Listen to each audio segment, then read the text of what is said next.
shit, man.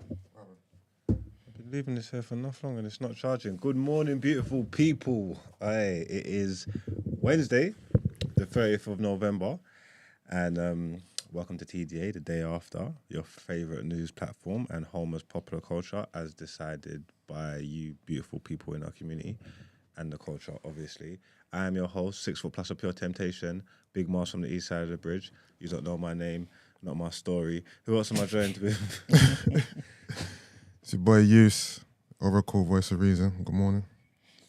And they call me E-Man, the pro-black activist, TDA producer and news analyst, melanin jam-packed.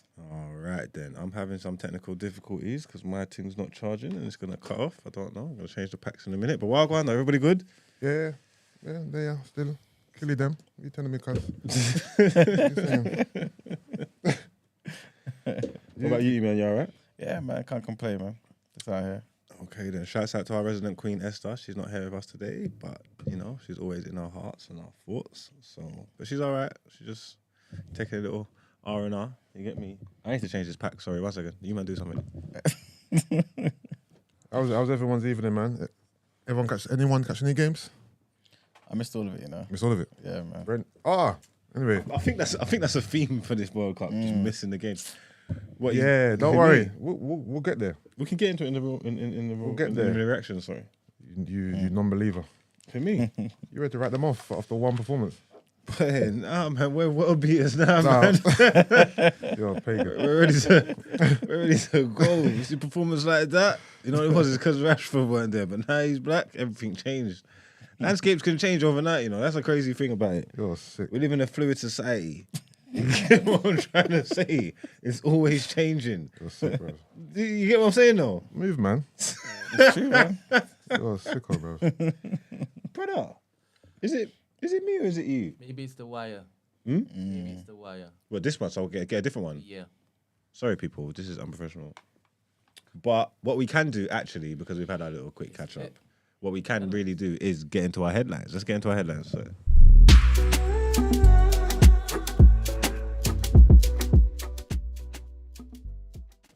So the Business Secretary Grant Shapps has been criticised after claiming wind turbines are now so big they cannot be built on land.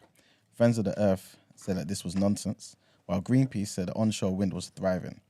The government is facing a rebellion from some of its own MPs who want to lift an effective ban on new onshore wind turbines in England.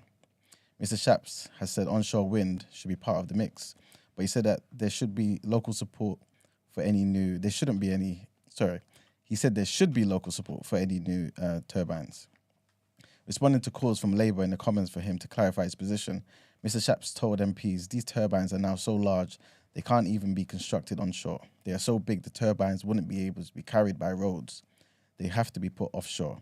He added these single turbines are 7 football pitches in scope as they turn. They're not buildable onshore. It's one of the reasons why the cheapest way to build them offshore, to produce energy offshore, is to build these mammoth turbines which go together in groups of 2 or even up to 300. However, he reiterated the government would ensure onshore wind could be part of the critical mix of energy. In response, Mike Childs from environmental campaign group Friends of the Earth told BBC it was nonsense to suggest turbines were too big to be built on land, with major offshore wind farms currently being built in Scotland. He said onshore wind was cheap, plentiful and popular, and the biggest barrier to its development isn't the size of the turbines, it's government policy. And the second headline, bit of a trigger warning here, and this takes us to America, and the leader of a far-right militia has been found guilty of plotting to stop US President Joe Biden from taking office after the 2020 election. A jury found Oath Keepers founder Stuart Rhodes guilty of the rare charge of seditious conspiracy following a 2-month trial. He plotted an armed rebellion to stop the transfer of power from Donald Trump to Mr. Biden, prosecutors said. 4 more were on trial with him related to the 2021 Capitol riots. 3 of the group, Jessica Watkins, Kelly Meggs, and Kenneth Harrelson, went inside the building during the attack. Meggs was also found guilty of seditious conspiracy on Tuesday, but Rhodes and Meggs now face a maximum 20-year sentence on the charges. 3 of the group members, Harrison, Watkins, are found guilty of obstruction of an official proceeding. Rhodes, who prosecutors say acted as a battlefield general during the riots, was also found guilty of tampering with documents or proceedings. He was acquitted after 2 other conspiracy counts. For those unaware, supporters of the then President Trump, a Republican, stormed Congress on the 6th of January 2021 in a bid to thwart certification of Joe Biden's White House election victory. So far, around 900 people in nearly all 50 states have been arrested for taking part in the riot. The verdict comes after 3 full days of jury deliberation. The panel in Washington, D.C. met once before taking a weekend break for the Thanksgiving holiday, before meeting up for 2 more days this week. And that's the end of the headlines. All right, then let's get into what you saying. Our topic of the day.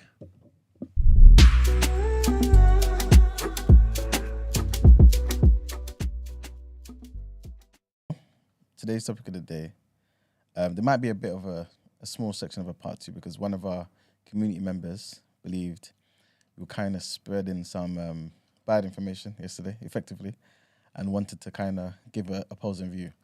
But that's only going to be like for a few minutes, right? So can we just... Oh, what, you're going to discuss that? Yeah, if he calls in and stuff like that, yeah. Okay, what was the bad information that was... Well, basically he's saying democracy should just be democracy, and everyone should have a vote. It shouldn't be weighted. No one should have less of a vote, this, that, and the third. Everyone should just have a vote because they're part of that society. Okay. Basically. So, I mean, it's basically what is the case now, isn't it? But like I was saying yesterday, I think surely an informed vote is better than a regular vote. You know what I'm saying? Surely. But again, wait for him to call in. But the main topic of the day is based around the fact that recently there was a census, right? A census, and the results basically revealed that England is no longer a majority Christian country. And because of that, people have been basically sparked calls for an end to the church's role in parliament and in schools. And so the question is, should that be the case? Should we get rid of the Church of England? I'll start there, then I'll go into other stuff. Since you always like to come to me when it comes to Muslim stuff, hey, Christian boy, talk to us. No, why the hell should we get rid of the Church of England? It's England, and it's for the people that are Christian, Protestant, or whatever it is, that still want to thing in the church. It's still their home. It's still their place. Obviously, because it's if it's not the majority anymore, then what would that lead to is catering to other religions. But this is still England, and it is still the main religion of the country. So it should still have some kind of representation, no? Yeah, it should have some representation, but should Parliament be basing its laws influenced by Church of England? Should schools? Should what we teach the kids? But will they say that laws of the well, they obviously put it into the Bible for a reason, innit? But you're supposed to follow the laws of the land. You get what I'm trying to say? Like, and they're supposed to go hand in hand, like the laws of the religion and the laws of the land and stuff like that. So you should still. What, you want to take him away? No, I'm not saying me. I'm just posing the question. What are you thinking for? Anarchy here. So what do you replace the laws with then? Sharia law. No, it wouldn't be that because there's not enough like people who support that, innit? But it just let's just say majority of people are atheists. Why should the laws be kind of predicated or influenced by the Church of England, by Christian ideology? Just because it was, you know what I'm saying, for centuries before. If a Muslim country got inhabited by non-Muslims and they started to make up the majority, would you suggest that for a traditionally Muslim country as well? Like, why are you gonna stop? They should stop not stop practicing, but you know what I mean, kind of thing. But then the question would be, is that Muslim country still a Muslim country? You know what I'm saying? And so if maybe by the consensus, you know what I'm saying, not consensus, the census, right, is basically saying that this is no longer a Muslim country. Why should we have Muslim laws? Don't they still have the majority? Yeah, they have the majority, yeah. But it's no longer a majority Christian country. And what they're saying is, let me actually get the quote so I can get it right for you. What they're saying is, hold on one second. I'll find the quote. But basically what they're saying is, if things continue at this particular rate, this country won't be a Christian country at all. In terms of, even though it's most people are Christian now, and it's no longer a majority Christian country, you won't have most people being Christian either. You'll have most secularists, pretty much. So then, if you take it away, what's the replacement? Just So you want to be? You're saying basically what you're saying is, are we done with religion? effectively, yeah, effectively, or at least done with it in terms of how it influences. I don't think that's the laws. I don't think that's the concluding question. Are we done with it? I don't think that's where this is going. No, just in terms of how it influences the laws. It wouldn't be done with it. Period. That we can't practice it, but in terms of the laws of the land. Well, is when he's speaking to the influence that it has, on the laws, on the schooling or whatever, If you take that away, but you're not trying to replace it with anything, then that does speak to being done with religion. Like obviously not being done with religion, but I'm saying the influence of religion, Right. is not going to be there no more. You guys are gonna have to school me on this, right? So what are the influences like from Church of England in everyday society, schooling, law? Because I have no idea. You guys come to break it down to me. Maybe, for example, in school, you know how we have religion. What's it called? What's that subject called? Religious education studies. Yeah. Religious education. All right. Yeah. Maybe they won't talk about Christianity as much anymore. Maybe, for example, I don't feel like my RE in school was predominantly Christianity. No, it was mixed. We learned about everything. I was just mixed as well, but I think majority of it was more Christian. I think. I can't say for certain, but I don't remember it being majority Christian. I remember we learned about. I don't remember them teaching me anything about Islam. It was all like for real, like Christianity and Judaism and that kind of stuff, and I definitely learned about Hanukkah and everything. way more than just those two for me personally. We learned about like some Sikhism and stuff like that, Yeah. but majority I think it was definitely Christian. But look at the laws, swearing on the Bible. You just wouldn't have the Bible there. No one cares about the Bible effectively, so you can swear in it anytime you want. But they can't just if you don't swear on the Bible, you swear on the Quran. You got to swear on No, something. you don't swear. Swear on the Bible is not for everyone. It's depending on your religion. Yeah. Yeah. But what I'm saying is that like Mark was saying, where would it lead to? Like if you get to the point where the country is majority secularist, why are you asking somebody who don't even care about the Quran or the Bible or the Torah to swear on it? He's gonna lie. It means nothing to Does him. anyone feel like swearing on the Bible is some like?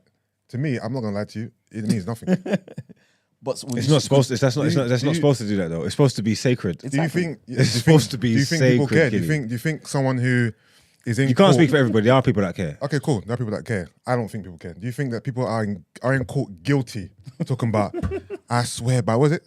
I swear by the truth, the whole truth, nothing but the truth. Yeah, that's so help me God. That's self-preservation. What about when you have to lie for somebody? Like, okay, cool. People can bend the rules when it's for themselves, innit? What about when it's for somebody or in the name or something? Some people will use that religion stuff and stand on it and be like, I ain't lying. I ain't gonna feel I'm gonna swear on my Bible or my Quran and lie. I hear you, but I'm calling bullshit. Do you see it the same way as if, God forbid, you was in court and you had to swear on the Quran? Nigga, I'll lie. All right, cool, makes sense. Yeah, but surely that would be like I'm saying on a self-preservation thing. Like, if Of it course, was it's self-preservation. if it was to save your life, but would you just lie let's- willy-nilly on it about anything? Like, 'cause someone calling you for like If anything. if I'm in prison, you don't put If I'm in prison, No, I'm not talking about to save yourself I'm because you'll do guilty. anything to save yourself. Yeah. So forget that. But I'm Yeah. trying to say, if you was to, I don't know, give evidence, testify or something for somebody else. a loved one, someone I cared about. So you say it's the same shit. No, if I was in court testifying for someone that was a loved one that I cared about, that I didn't want to see get put away, and I could help them, I'm lying. Yeah, no, facts. I'm lying. That's not cool cap. I'm lying. So my mum's in court. Yeah, she could potentially go to prison, and I got to swear on the Quran. I'm sorry. I'm lying for my mum. It is what it is. Yeah, no, that's normal. I hear that, but Yeah. there's bare people. But there's bare people who don't think like that though. Then Exactly. good for them. I'm lying for my mum. It is what it is, man. I'll speak to God when I get there. Yeah, of course. That's the truth. Yeah. I'll speak to Allah when I get there. So then what you're saying is that it doesn't make a difference then because people just lie anyway. Exactly. And if that's the case, why do we need to have these Christian laws influencing certain parts of the government policy and schools, what they learn in schools? You say that. What you say these Christian laws? What you need to tell me what laws Okay, that will get you that are getting you so agitated that you think we need to get rid of them. Like, you get what I'm trying to say? Yeah. I don't know what, because if it ain't broke, don't fix it. Because even if people ain't following the religion, are these laws so egregious that we need to change them? Like, what laws are we talking about that? Because they're saying what point would we need? Why would we need to get rid of them for? The laws are all put in place for good stuff for the most part. Yeah. And the royals, well, the queen is that, well, she's no longer around, Yeah. but the king's the head of the church, right? Yes. So we're going to get rid of him too. That's true. Get rid of the monarch. Yeah, good point. If the monarchy's still there, the church has got to be there. 100%. If you take away the church, then what does it mean to people's marriages? Are they Thank you very much. not? There What you are they go. anymore then? I think it would just be that. What's that thing called? Is it civil? Civil. Yeah. So then people that want to get married, there's no church for them to get married in no more, Just- stuff like that. Go in the building, sign a book. Yeah, see, this ain't fair. You guys, Yeah, but it sounds like you're talking about removing every facet of Christianity. but that's what it sounds like Yeah. he's asking. Why wouldn't it be? If for example, in fact, let me read it to you. Let me read the quote. Sorry, give me 1 second, please. All right. So, for the first time in a census, less than half of the population of England and Wales, 27.5 million people, describe themselves as Christian. Right, less than half the population. That's 5.5 million fewer than 2011.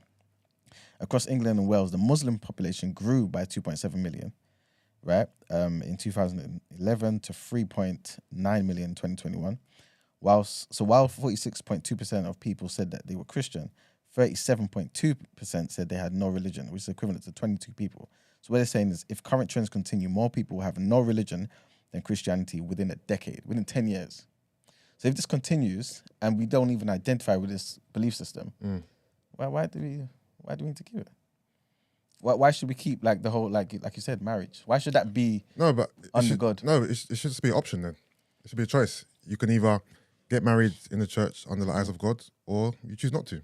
I think the option should still be there for people like Brent, who's still, practicing Christian. You know what I mean? Okay. Would you want to get married under the eyes of God? Yeah. For people like Marx too. If you want to go, if it's not for you, you just choose not to do it. You just choose to sign your registration papers and you go on your way. So it should So you would say it should change from, I can't think of anything right now that's mandatory, but it should change from mandatory to more sort of choice. It should be, yeah. If Yeah. going on front of them in the stats, it should be a choice. Because there are still Christians are still going to exist. It's not like Christians are going to be extinct. Christians are still going to be here. It's just you're talking about the majority. Yeah, well, you wouldn't need to change it anyway because the society that we live in, we got the choice. Yeah. You get me? Everybody gets married how they want. If they want to go and do a little civil marriage in the town hall, they go and do it. If they want a full Muslim wedding, Indian wedding, however they feel is what they do, innit? So you wouldn't need to change it because we've got the options. The choice is there, so it's not mandatory or forced on anybody that they have to get married in the church. Yeah. This is a bit of a stretch, right? But I'm just thinking, obviously, we like to do extremes here, innit? But for example, you're looking around. We look around, we see Church of England, churches all over the place, right? Should we start thinking, wait a minute, should we really consider these establishments as charities anymore? If They they should pay taxes like everything else. what if they're doing charitable work? Good point. But automatically, right now, I think if you're a religious organization, it's just automatically a charity. But if we don't even care about the fact that you're a religious organization anymore, should we allow you to get away with not paying taxes? Oh no, but the things like the people of their, I don't know, man. People of their time are always so. I think it will still be a religious organization. It just won't be the majority of people going into those hallowed flipping halls to worship wherever. It will still constitute as a religious organization, just like the other minority religious organizations are considered as charities. Yeah, it will still be considered a religious organization, right? But would you then allow religious organizations to get away with these things? Because we don't hold religious organizations in that high esteem anymore. But you're not. Are you saying now remove all religious organizations, or are you just talking about Christianity. No, it will start with Christianity. Because that's the biggest. But then it will start to... This is your left. Is what you're Exactly, saying. This is your yeah. extreme. That's my extreme, yeah. Told you So this. removing all religion. You see, current generations, current generations, throughout history, you don't never cease to amaze me. You get me, and I understand, because obviously being so bright-eyed and enthusiastic here, that's what's got us to advance and stuff, But why do the people all the time always think that they know best? Why do people always want to come and shut down and change things that's been working for the God knows how long, for the longest of times, and now all of a sudden you want to talk about let's get rid of this or let's change this? It was working. Why? What's wrong with people? Maybe it's because it's not serving the modern man But woman I'm sure. Are there any complaints coming in? and non-binary. You know what I mean? Are people complaining about the way the country is? Are Christians complaining? Is it Or is this just this guy's independent research? Or you know what I mean? Because if no one's complaining about anything, then I guess there's no problem. No, but what this article is basically saying it sparked calls for an end to the church's role in parliament and schools. Yeah. Like, I don't know. Just living in London day to day, I don't see any problems. Obviously, I'm not Christian. yeah. And I can't say I'm uber religious either. Do you think there's a need to remove religion No, not at all. from society? I don't think there's a need to remove Christianity. I'm a Muslim and I'm living in a Christian country. And I don't feel like I'm here living under the guise of Christ. Like, you know what I mean? I feel like I'm living free in my own mind and my own beliefs. And I don't feel like I'm being, restricted in any form of fashion. That just feels like one of them situations where these people want to make problems where there's no problems. There's no problems, yeah.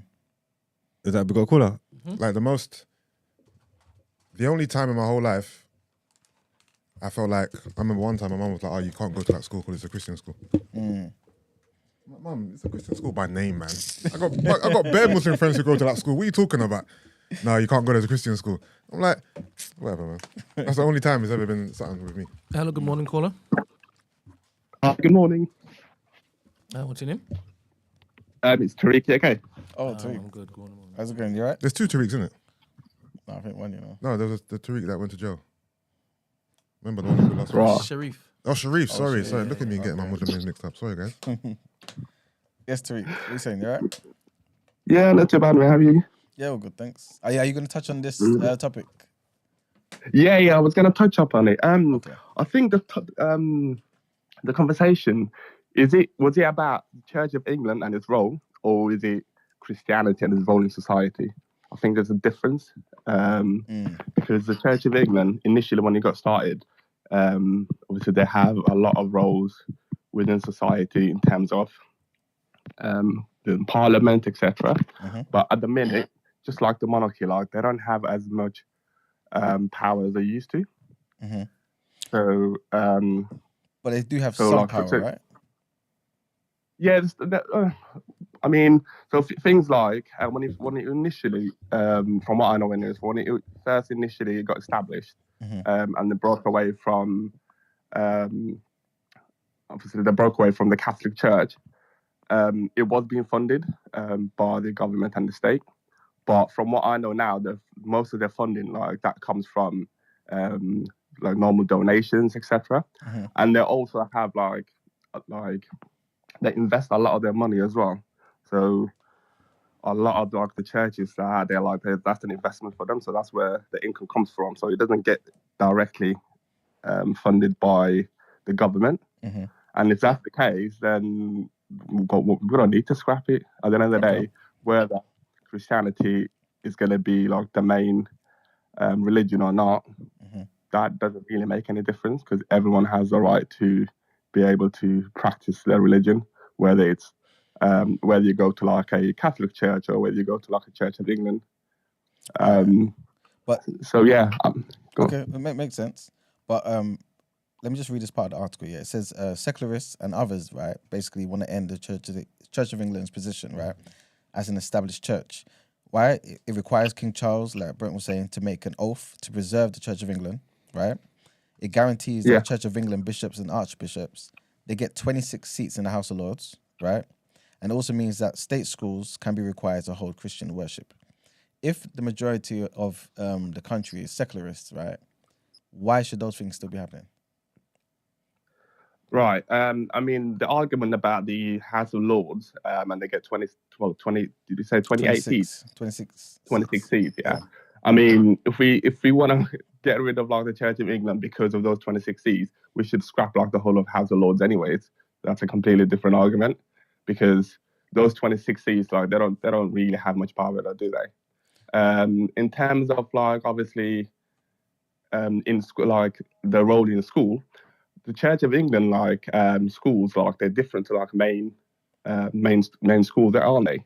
So if they are holding, so if you believe in the Church of England and that is your religion and that's how you want to bring up your kids and you send them to a Church of England school, like whether it's a private school or like a secondary school, then Yes, so they should be holding like morning prayers, etc., because that's part of the religion. Yeah. So I don't see an issue with that at all.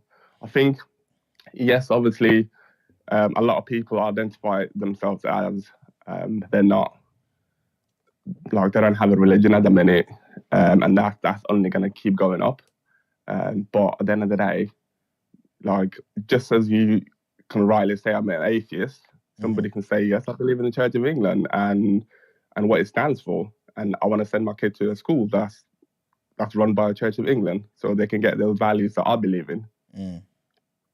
Yeah, so I don't see why just because it's not the majority anymore, we should be having a debate about scrapping the Church of England. I mean, a lot of the roles, so like still like say like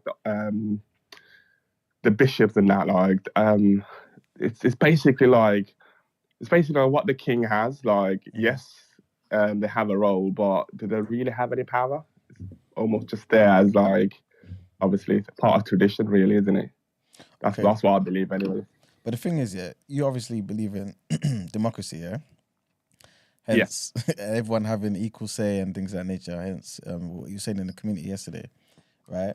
But if we get to the point where it's increasingly secularist, right, and then we still got these Church of England schools, but then we find that, wait a minute, 80% of the people in the children in these schools are secularists, and you still subjected them to Christian hymns and going to church and Easter. But they don't do that no more, though. Ain't all the schools? Ain't they stopped that with all the schools? Because that means all the schools got to be Church of England schools then, because there's no more Catholic schools. Yeah, there is. They stopped them, or in Hackney they did. I swear, Cardinal Pole used to be Catholic school. You had to be Catholic to go there. It's not a Catholic school no more. Even in Bethnal Green there was a Muslim school, and they've stopped all that kind of stuff. Have they stopped? I know, but are those gone? They're gone because they stopped them. No, they haven't. You know what it is? You know what? What do you mean? Where are they then? You know what I think? They're still out there, you know. I'm pretty sure. Can people give me examples of them, please? Because in my borough where I live, they've stopped them. As far as I'm concerned, they've stopped them. They was there before. Yeah, they're not there anymore. It's Holy Family. You know Holy Family? Where's that again? In like Walthamstow. No, I don't know that one. Are they still around? Cardinal Pole. Cardinal Pole used to be a Catholic school. It's not anymore. Scholasticus. Huh? Saint Scholasticus. Is that still? I don't know. Still running. Okay, Our Lady's Catholic High School. No, Cardinal Pole's still running. Yeah. But anyone can go there now. Before it was like is it still called Cardinal Pole? I should think so. I think so. Yeah, it still is. Okay. It's still running. Yeah. But when you're saying that anybody Mark, can go there, you're saying before only Catholics can go there? Yes. You had to be converted to you had to be Catholic. Yeah, I remember that time way back when, but they stopped that whilst I was at school. They lowered the threshold. I think they did. They haven't stopped it, but I think you still have to have like you have to have shown that you've been to mass and all that. No, and they still have to take you to mass, right? Yeah. But there were bare people that weren't. Oh no, you can rig the system. Yeah, the system's been getting rigged from Quay. You get me? Full on Sikhs going to the school. Nah, but you know what though? This kind of speaks to the whole argument about democracy, yeah. Because whereas before, this is the thing as well. Like with democracy, like society will make the changes that we don't need to push. So, for example, before you had to be a Catholic to go to a Catholic school, whether it's a primary school or not. But now, if a lot of people do not identify themselves as being Catholic, but they want to send their kids there, then they have the right to do so.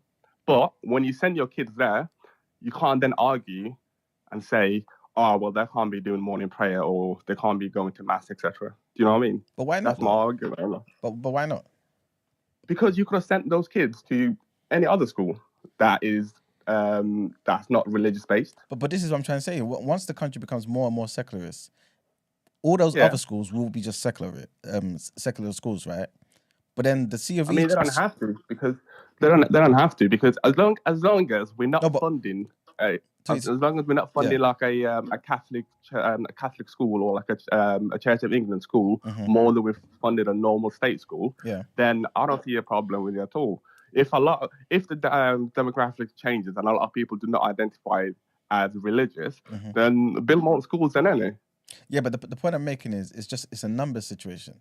If more and more of the population becomes secularist, surely you're going to get the schools that are not Church of England full up with just people who don't believe. Then you're going to get the Church of England schools full up with more and more people who don't believe. And at that point, why are you still having Church of England stuff in the church in the school? Because it's the same way as like if there was a Muslim school and you wanted to send your kids there. Yeah. I believe in what the Church of England stands for, and I want my kids to have that value. So I will send them to that school. If other families decide that, like they're not religious, I want to send my kids there, then they can if they want to. I get what you're saying. But at the end of the day, yeah. I get what you're saying, but what I'm trying to say to you is, if you've got a Muslim school and 90% of the people in there are not Muslims, right? Yeah. Because all the other schools are full up. That's how much of the population in that particular country is secular. Surely, right, things will start to change in that Muslim school. Because it tells people we don't want this. Like, you know what I'm saying? Well, not really. But then again, whose choice was it to send their kids to that Muslim school or to that Church of England school in the first place? Was it the parents' choice, or did the local authority force them to send the kids there? It's going to be a mixture of both because there's no schools available. You know what I'm saying? There's none available. All of us, majority of the population, are now secularists. So if I need to go to school, I'm going to the only school that's available. More of us go there. It's no longer a Church of England school. Yeah, but participating in religious activities in school is optional. I went to I believe it was a Catholic college. There was what's it called? I don't know what it's called, man. Chapel, whatever. You don't have to go there. It's an option. Yeah. So what's the issue? You don't have to partake in. Even if you go into Muslim school, doesn't mean you're going to pray. But okay, the issue comes where, for example, we want to remove the chapel and build a new gym. You know what I'm saying? Yeah. And then we've got 20% of the people saying we want the chapel. 80% of us need a new gym. What are we going to do? Find another space to build a gym. We don't You have don't the space. make the space. You don't have to build it. You don't have to take away the chapel to build the gym. Why? Because You've only got a certain amount of land, innit? You can't just make land. But this is the thing, though. Like, you know how it goes. There's a massive playground. Build it on the playground or something, bro. Do you know, say, for example, that chapel that got built in the school, Yeah. Was that funded by the state or was that funded by the Church of England? Or was that funded by the Muslim school? Do you know what I mean? Yeah. If the Church of England want to preserve the beliefs and the values of the Church of England and they want to build a chapel using like their own money from like donations, etc., then like the person who doesn't believe in a religion that's in that school has no right. Like they've got no say in this. I believe anyway.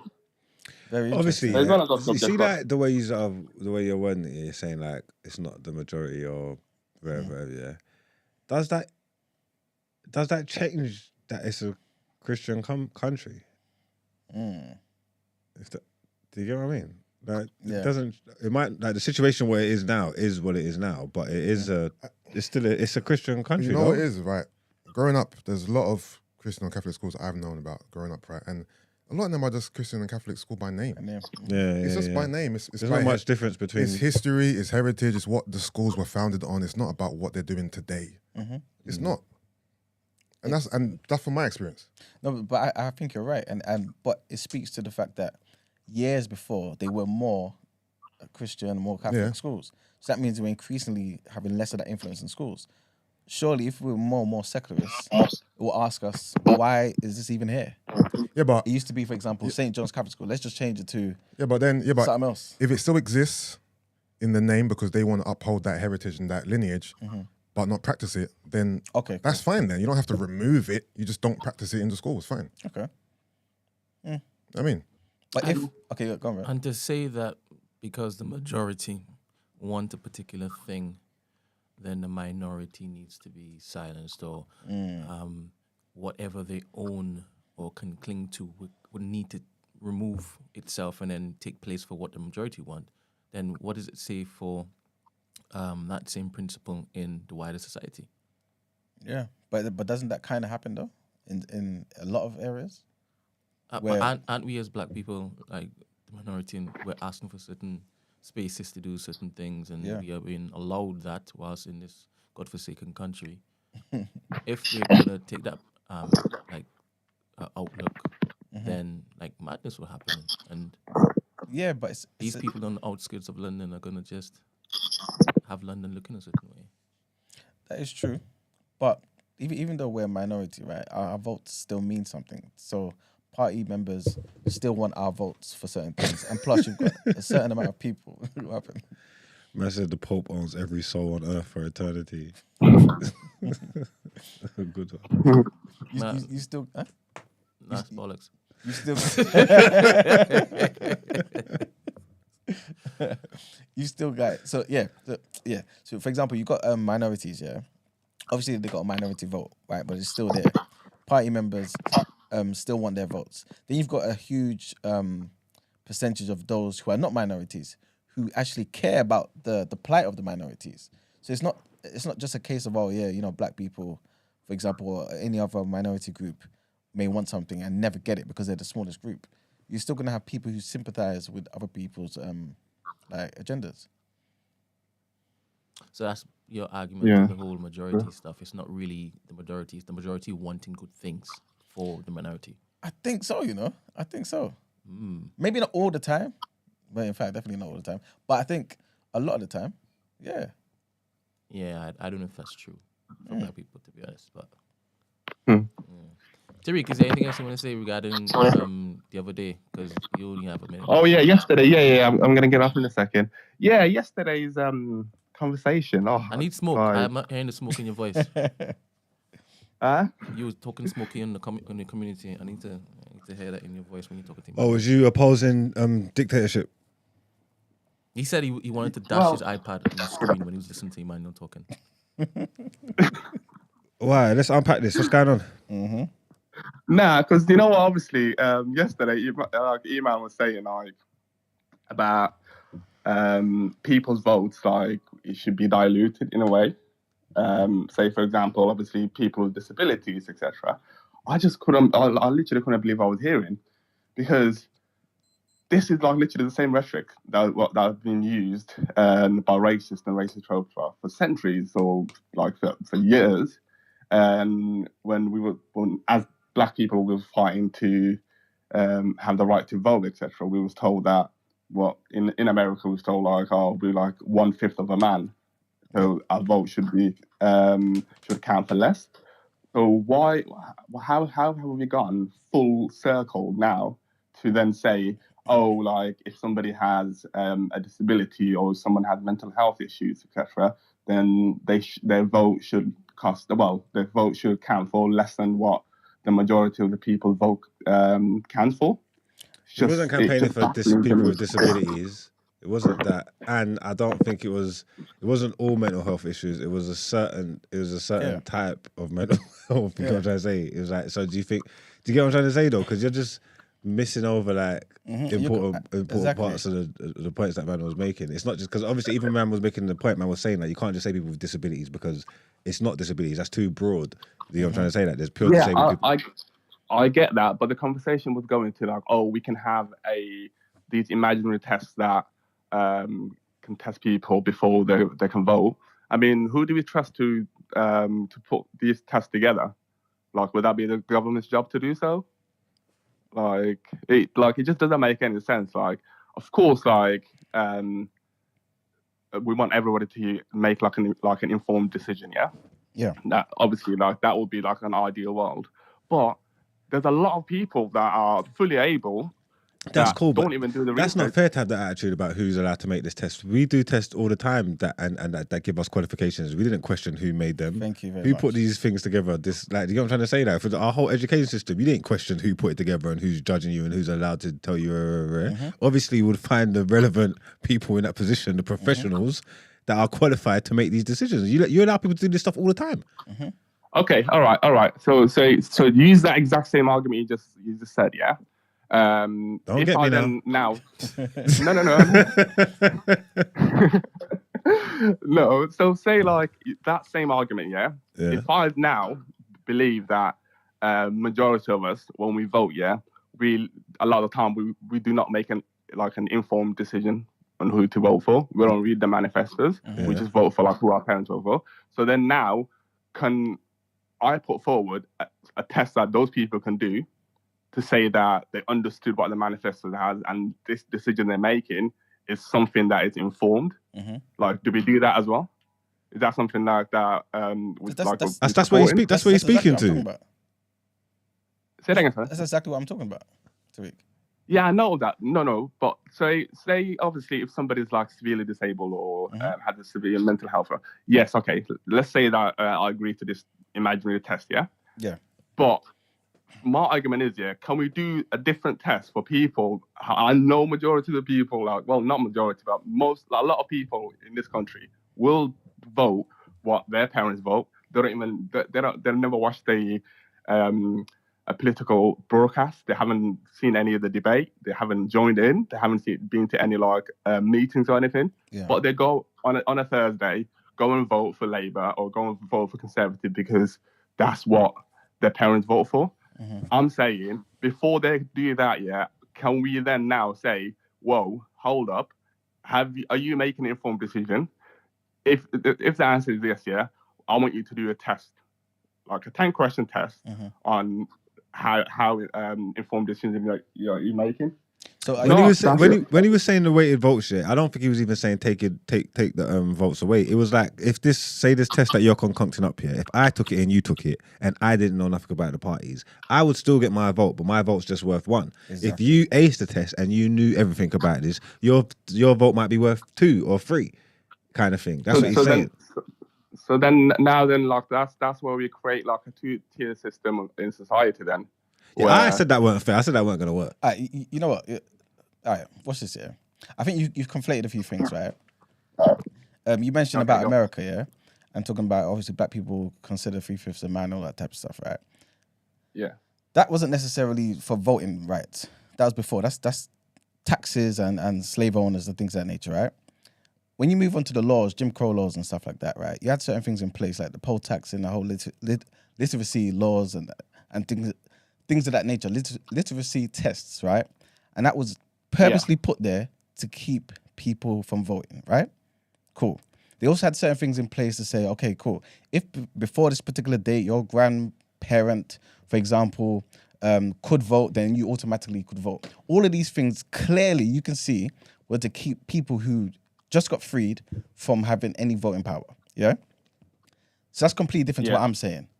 I'm saying everyone should have the vote. As a human being, contributing to society, living in society, have a vote. But what I'm saying to you is, I believe an informed vote, an educated vote is better than an uneducated and uninformed vote. That's what I'm saying to you. And what can we put in place to incentivize people actually going out of their way to learn about what they're voting for? Never in your life have you ever asked for direction from somebody who's never been somewhere. Never in your life. If you ask me, how do I get down to so-and-so? And I'm like, I'm not from here. Will you ask me again? Please just tell me something. I'm not gonna lie. I'm not gonna lie. That happens to you all the time, bruv. That happens to me all the time. Yo, do you know where Johnson Street is? Nah. Yeah, but you don't give them directions, though. You don't know where Johnson Street is, nah? Big man, I'm not from around here, you know. But I was told it was around here, though. I don't know. But you know what the thing is? You don't give them directions and they go and follow you after that, though. That's what I'm saying. And the thing is, if that person gets lost, they deserve to be lost. I'm joking around. You can't say no, Tariq. If that happened to you, you deserve to be lost. I think 100%. Lines have been blurred, and I would just want to stay, that I didn't say that people with disabilities shouldn't be allowed to vote. Yeah, no one said that. I don't think anyone said that.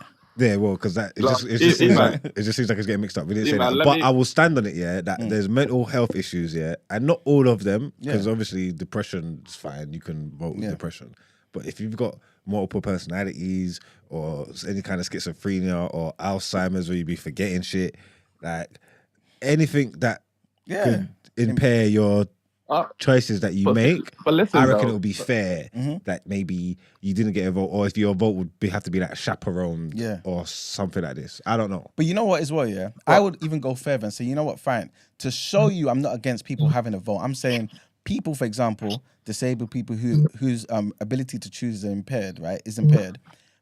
They are such a small minority of the population of this country. Let's all give them a full vote.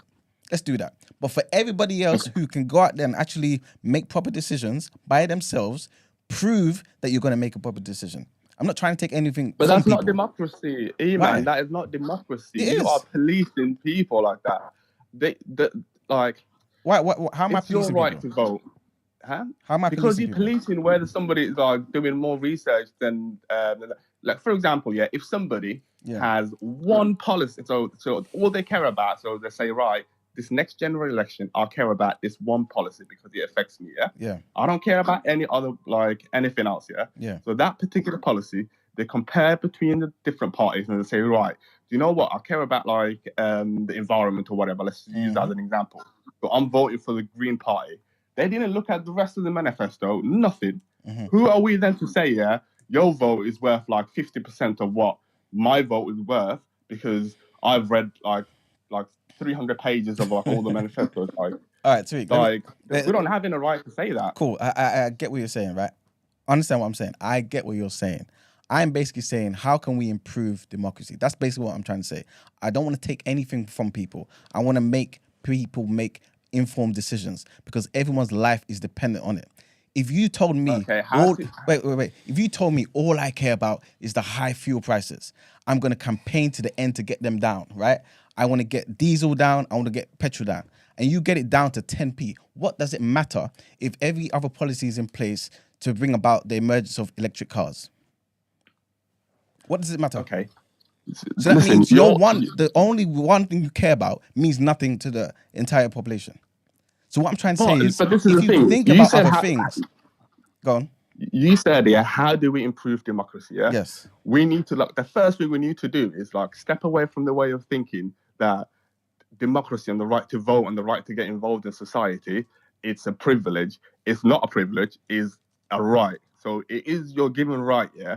That one vote when it comes around, whether you're voting for your local mayor, whether you're voting for a local councillor, or you're voting for an MP, that is your right. Simple as that. So whether I want to vote on 10 policies or I want to vote on that one particular policy that will bring diesel down, then that is my right. So you should not be anywhere near me. Can I say something, please, quickly? You know, people who don't have the mental capacity to vote. Yeah. They're not thinking about voting.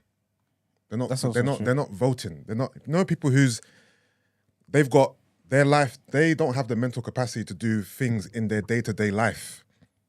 Right? You think they're voting? They're not voting anyway. I don't believe so. So this argument is kind of redundant. No. Again, that's within their right. Like, so if they are obviously that severely disabled, that severely mentally incapable of voting, then them going out to vote is the last thing they'll be thinking about anyway. Exactly. But at the end of the day, that is still their right. No. The thing is, I see both sides of this argument, right? I get where both of you are coming from. But my point is, the level of disability that these two guys were describing, to me, speaks to people who are not voting anyway. So then the argument is null and void. Because people who don't have the mental capacity to pick out their clothes in the morning, to feed themselves, to go to the toilet, are not going to vote. Yeah. So therefore, this argument is redundant. The level of disabled you guys maybe he thought you were talking about, people who are in wheelchairs. Those people. If you have the mental capacity to vote, despite your disability, if you want to vote, you're going to go and vote. The option's there for you. If you don't have the mental capacity to do basic things, going to vote in the general election is the last thing on your mind. Good point you're making. There's somebody in the comment section that mentioned that capacity is the main key word here, and they mentioned a Mental Capacity Act. So I just did a little Google. And it says the Mental Capacity Act of 2005 is an act of the Parliament of the United Kingdom applying to England and Wales. Its primary purpose is to provide a legal framework for acting and making decisions on behalf of adults who lack the capacity to make particular decisions for themselves. Okay. Yeah. Listen, I think obviously, like, you might think that I live in a world where it's like rainbows and unicorns, but all I'm saying is, like, everyone has the right to vote. It's not a privilege. I don't want government overreach. I don't think somebody should be policing whether my vote is worth 50% or is worth 100%. Simple as that. Like, and like, say, the example like Yusuf used, like, there's certain people. So, for example, you said there's certain people that can't do the day-to-day things. Yeah. I'll use an example. I know somebody. Yeah, he is severely autistic. Like, I'm talking about. He's got such a social anxiety that 95% of the time, like, he does not leave his house. Yeah.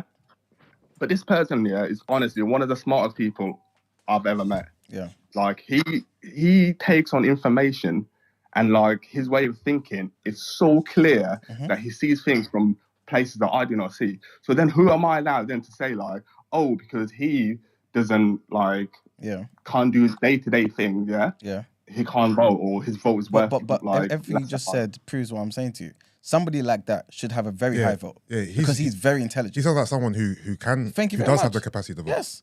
That's it. But then again though, like on everything else, he doesn't fit into like your narrative. Whereas like, for example, he doesn't do his own day-to-day things.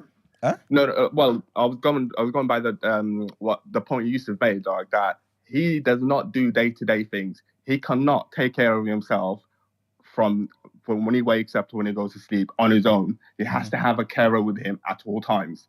So even though it's like that, and it's not like... Yeah, but he would pass the test though. Yeah, but you've described a person who, despite the fact that he can't take himself day to day, he still has the capacity to make those decisions. To make decisions. That's, you're describing an anomaly a little bit. Like, he seems like a unicorn. Yeah, of course. Yeah. No, come on. You know what I'm saying?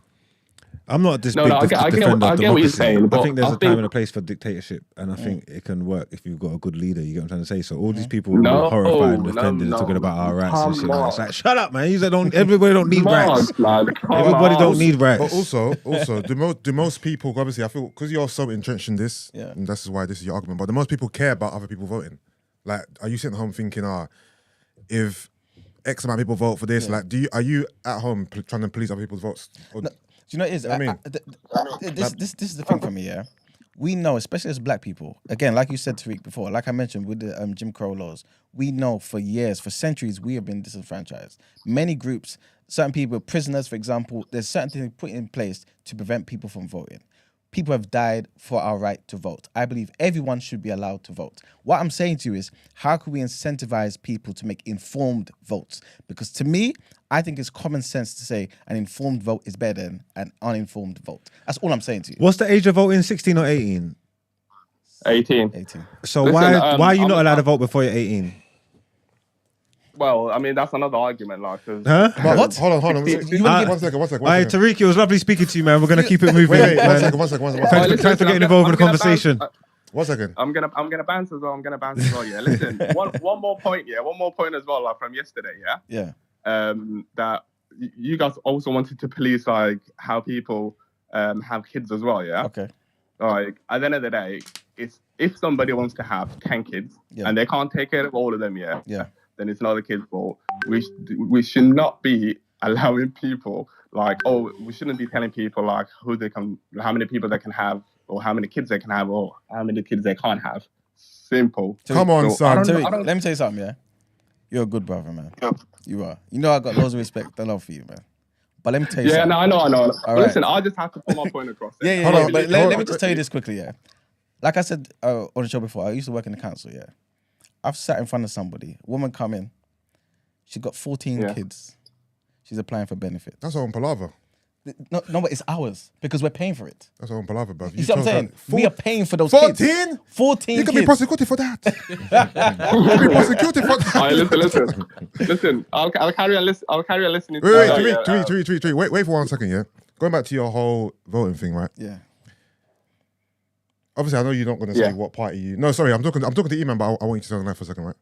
Do you only care about this voting argument if it fits your narrative? So the party that you want to win wins off of the back of, conflated votes. If it didn't go your way, that's when you would care more. If it fits your narrative... I promise you it's not the case. Be honest. No. I promise you. Be honest. I'll tell you why. All I care... I've always said this. If we as a society decide, let's go down here, but we have decided and we know what's down there, let's go down there. No, but what I'm trying to say is, right, let's just say 200,000 people, that fit your narrative of not having the mental capacity to vote, but they vote anyway, Yep. and they vote for the party you want to win, Yeah. and you win. Yeah.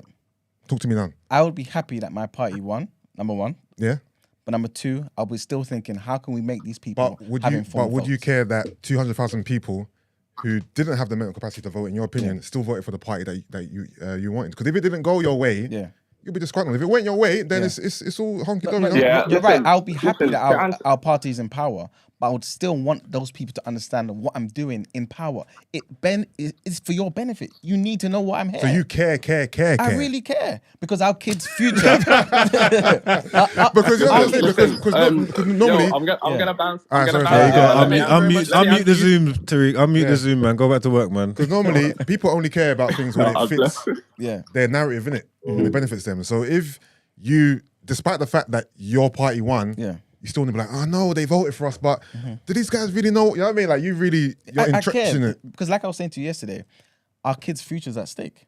And like I said, yeah, also black people, our future, how we live in this country and across the world is at stake. The quality of our life. This is why I say I don't care about any particular party. I care about the parties that's going to put in place policies that's going to better black people. And if we can make informed decisions, we can make better decisions as a whole No, but for a particular party for our benefit. you said in the past though that you don't, your political choices ain't based on whether or not God. they're going to better black people. It's about economics.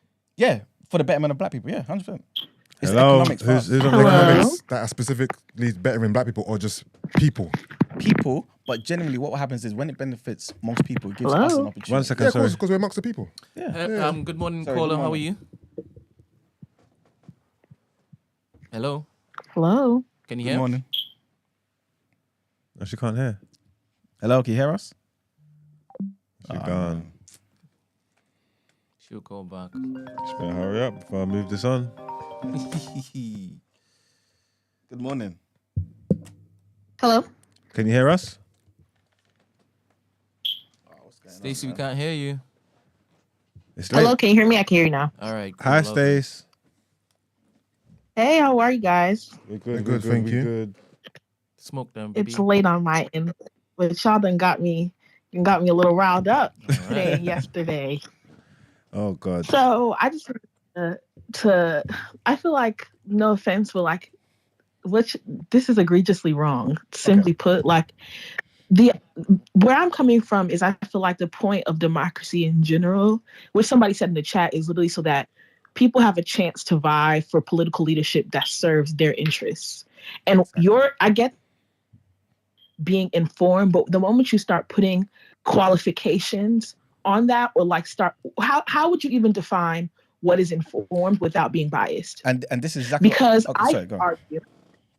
I can argue because my interests are in business, are in finances, and you're voting on community development or whatever, you're making a decision that is not informed. But to answer what I hope your concern is, how can we get more people more informed? I don't think it's placing qualifications on who should be voting or what their vote should be worth. Personally, in America, that shit is dangerous. White people will take advantage of you. Like that equals voter suppression. But I think to answer your question, the best way to get people more informed is to embed it in education and mandatory education. So when kids are in school and they're learning about government, it shouldn't be the way curriculum is set up to where you're just learned about what exists. It should be what exists and how it applies to you. Because we took government in high school, we took it in elementary school, whatever. But like we all walked away, most of us, unless you had very vested interest in the curriculum. This is great. I took my exams, but I don't understand how this is relevant to my life. So that's how you get into the habit of voting, because of my family is a Democrat or my family is a Republican. So it makes more sense for me to vote for Obama or vote for Trump, whatever the case may be. But when you say, oh, well, people are voting for Trump and they're not informed on, no, they're very well informed on their interests, which is why they voted for Trump. And they are entitled to do that because they have the right to their vote, and everyone's vote counts equally. And that's the point I'm trying to make, if that makes sense. I think we are correct me if I'm wrong, I think we're kind of saying similar things. I think we both want the same outcomes. My thing is, and this is what I'm trying to reiterate, right, is that I don't want to take anything from people. I kind of just want to create incentives to make sure people do the right thing or the best thing for themselves, which I think is kind of like what you're saying. If you change the curriculum in but school, when you're saying that, yeah, not to cut you off, Yeah. but when you say that, notice the bias in that. okay, Are making the right decisions. for Who themselves. identifies what right is? No, for themselves, which is what you were saying also. Okay. You know what I'm saying? For your, But yeah, go on. Again, who's to quantify how much information dictates enough for themselves? But then, If I am sitting on my normal street and I see a lot of potholes, I'm going to pick the first politician who's going to fix my roads. That's enough for me. okay. Good point. So how this does is- that then fit but- into the argument of not knowing enough? But again, this is why I gave the analogy before about if you campaigned because you wanted to bring diesel prices down, right? And all you cared about was bringing diesel prices down. But then the future of the next 5 years, all that's going to be happening is we're going to be having the emergence of electric cars. What does it matter that diesel prices are down?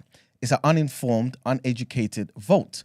All you've wasted it, because essentially, why is it that you care about just this particular thing and not the other things that affect everyday life? But what she's saying is it's unfair, because if you do care, if you can prove that you care enough about one particular thing, then that will be proof enough that you're allowed to vote. Because regardless of the other stuff that you're lacking on, you've engaged and invested enough to know. So she knows that that person is going to fix her potholes.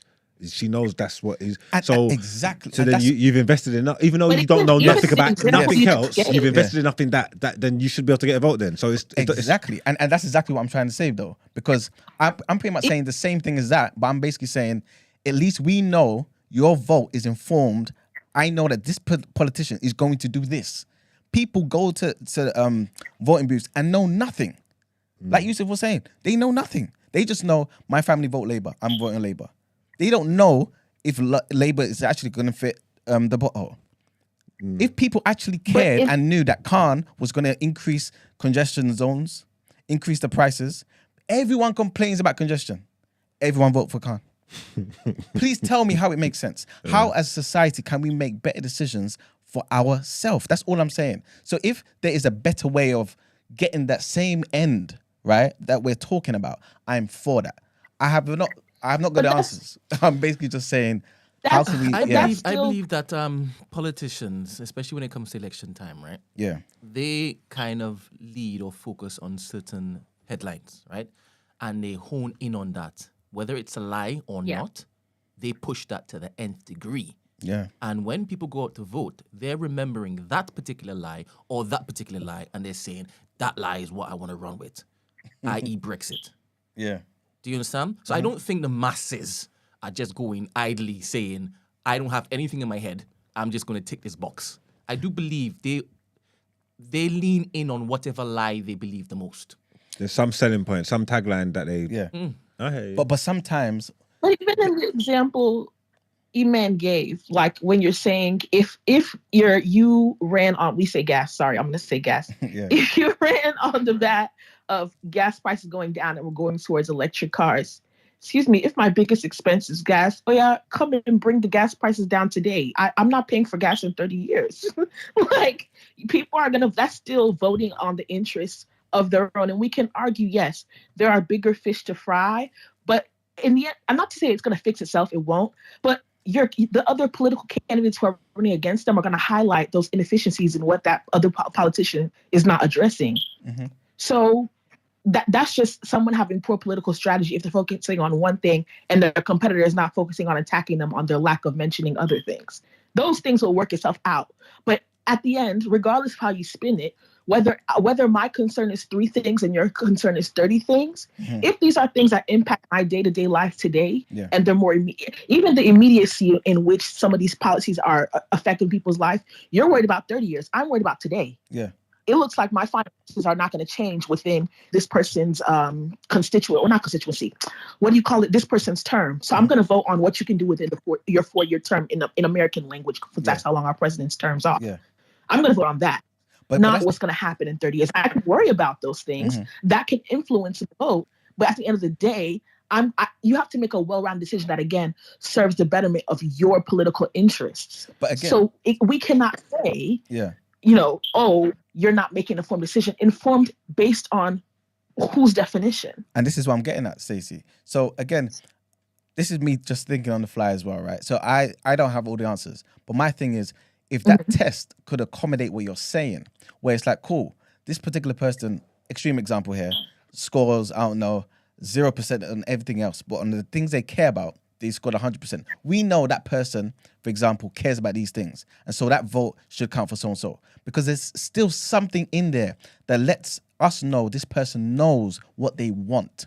And I think, to me, that's what makes sense. Because in everyday life, I know it may not be the best analogy, but none of us have asked for direction from somebody who's telling you or has shown you they don't know how to get to that place.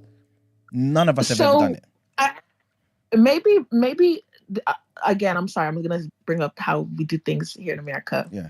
But how we do things may very well favor what you're saying, because while we often focus on the bigger elections, president, governor, senator, whatever the case may be, there are other votes that are not necessarily on giant slates of supporting a person. Okay. And those people who are informed about those things often vote in those micro areas, i.e., bills.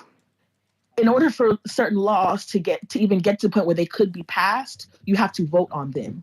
So if my interests are aligned with, say, like you're saying, gas. In California, that's a big push because it's huge. We use a lot. We have a big, what do they call it? Not economical.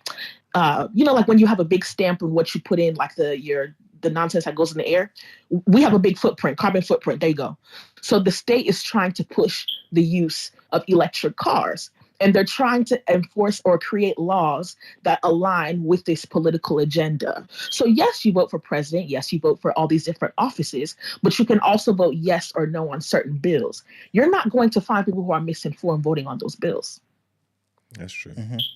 And that's a check on, quote unquote, those who are misinformed by your standards or voting for the bigger ticket. That does not nullify the fact they should seek more information to make, quote unquote, more informed decisions pertinent to their views. That's not what I'm arguing. However, I feel like in our government, there are checks to make sure that people have opportunities to emphasize interest in certain areas, which will then allow those people who are voted into office the intel to know, okay, 75% of voters in California are focused on this, or 75% of voters in the U.S. are focused on this. While I'm in office, that's another check. I need to focus on these things because you can campaign on certain things. When you get into office, shit hit different. Trump didn't run on shit with COVID, but did he find himself in that shit? Sure did, and fumbled that hoe real bad. So Biden then had to dismiss his thing, and run on the bat of this. How I'm going to fix some of the bats that had to do with COVID. But anyway, that's my own. No, thanks for your call, thanks for your call. But obviously, you get exactly what I'm trying to say, right? The end goal, I think, is similar to what you're saying. But I'm just trying to think of a way to incentivize human beings to do something. And a lot of the time, at least my belief system is that a lot of the time, human beings need incentives to do things. How can we get people to do things? You know what I'm saying? And so I'm up for anything that can get us all to make informed decisions, better decisions, because our lives, our children's lives depend on it. You know what I'm saying? That's all I'm basically coming with. Just closing on this, because I will go now. I'm sorry. I know I've been here for long. That's all right. So long as incentives do not convolute rights. Facts. That is, in America, that's a very dangerous game to play. Especially when it's at the offense of white people's interests. Facts. I agree. It will only hurt people when you use incentives to convolute rights, or you get what I'm saying. So anyway, good night, y'all. Thank you very much, Stacey. Thank you. All right. Let's bring our that conversation to a close. Hopefully, E-Man's antagonized enough people out there. Chat's going brazy. It's moved on to eugenics. Yeah, we can talk about eugenics tomorrow if you want, man. We can do that. But yeah, man, big up yourself, E-Man, man. You know, you're necessary when it comes to rattling the people, man. Let's just keep it going, man. Let's move into our headlines.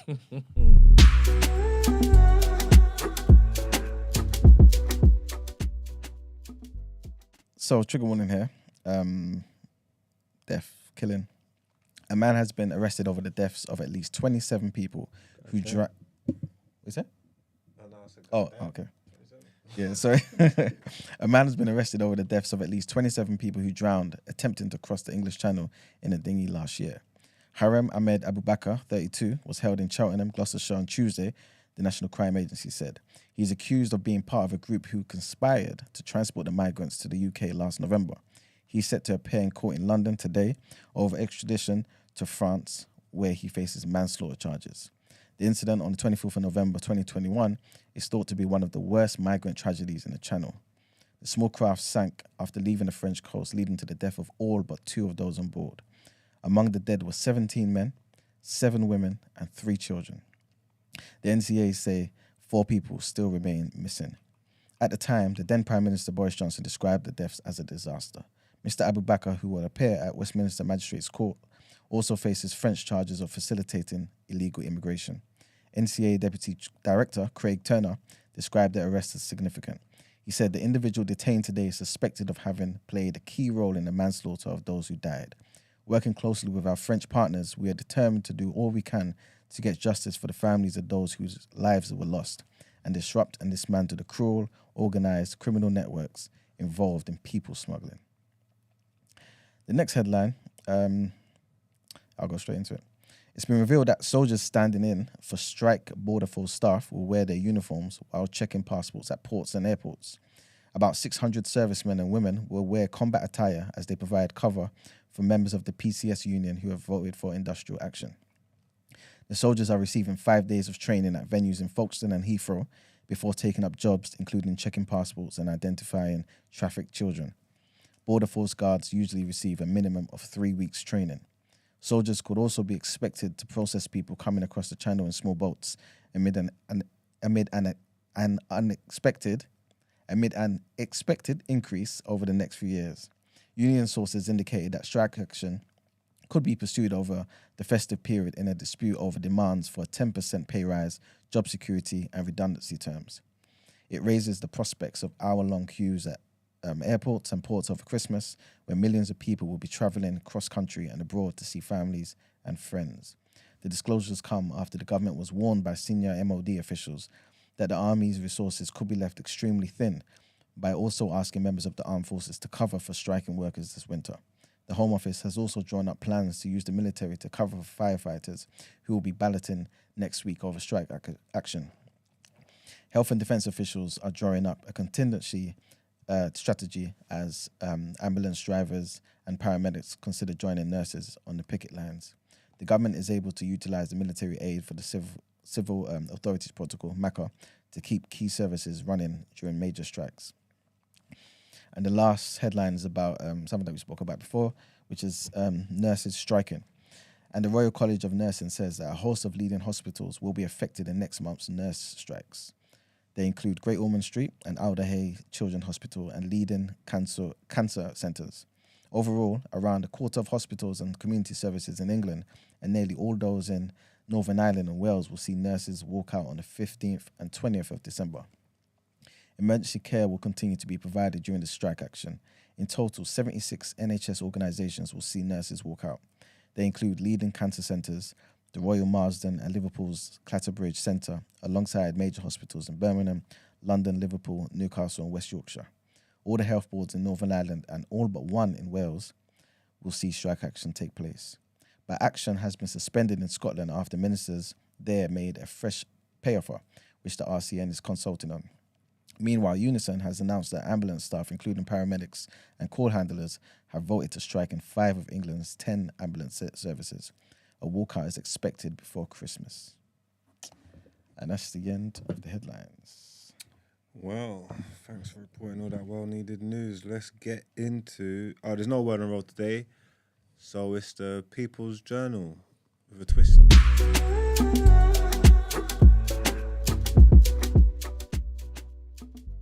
All right, like I say on the show, economics is life, and life is economics. So, we're going to look at the life of Kanye West real quick.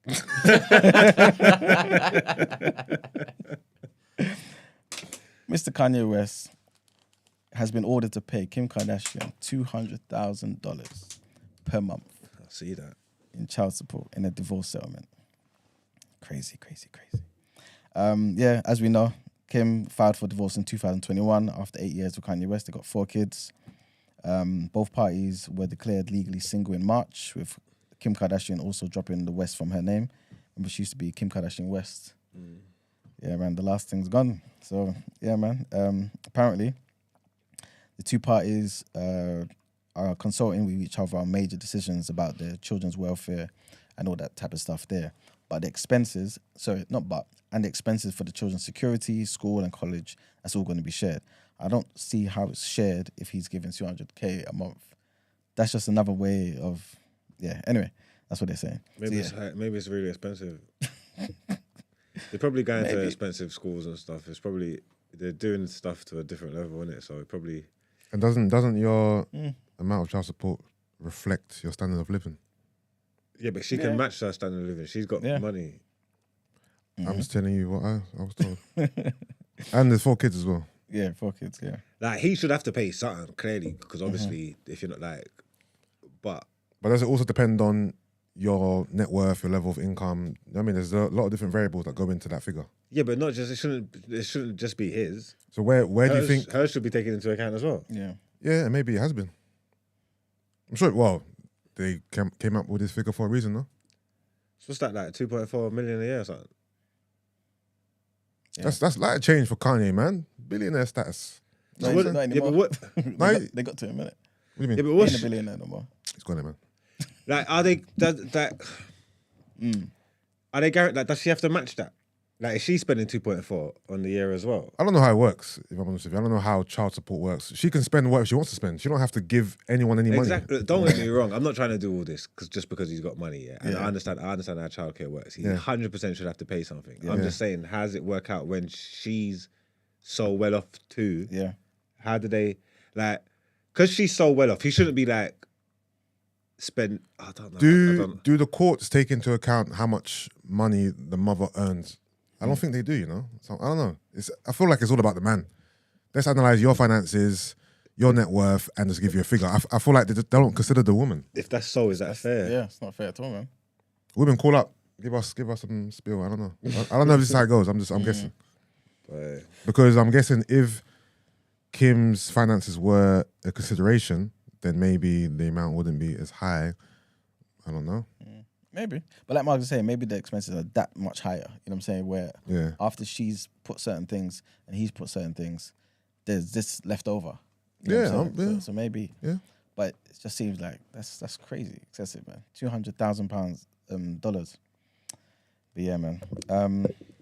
I feel like, well, maybe man shouldn't complain because I feel like if he was, where they got so much money and they do all that kind of stuff, if he was actively involved in the kid's life like that, he could probably end up doing more money than that. Yeah. Like anyway, if they're doing all kinds of stupid, crazy shit. What's that? Like, lifestyle shit. You get what I'm saying? Yeah. 50K per kid?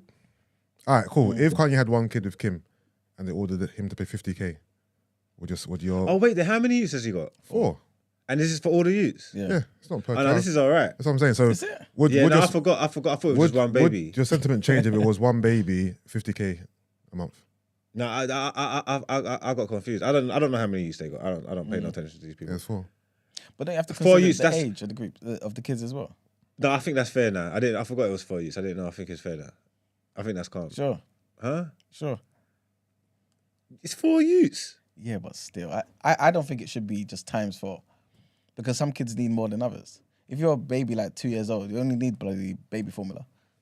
You know what I'm saying? You ain't eating chicken and steak and everything's there.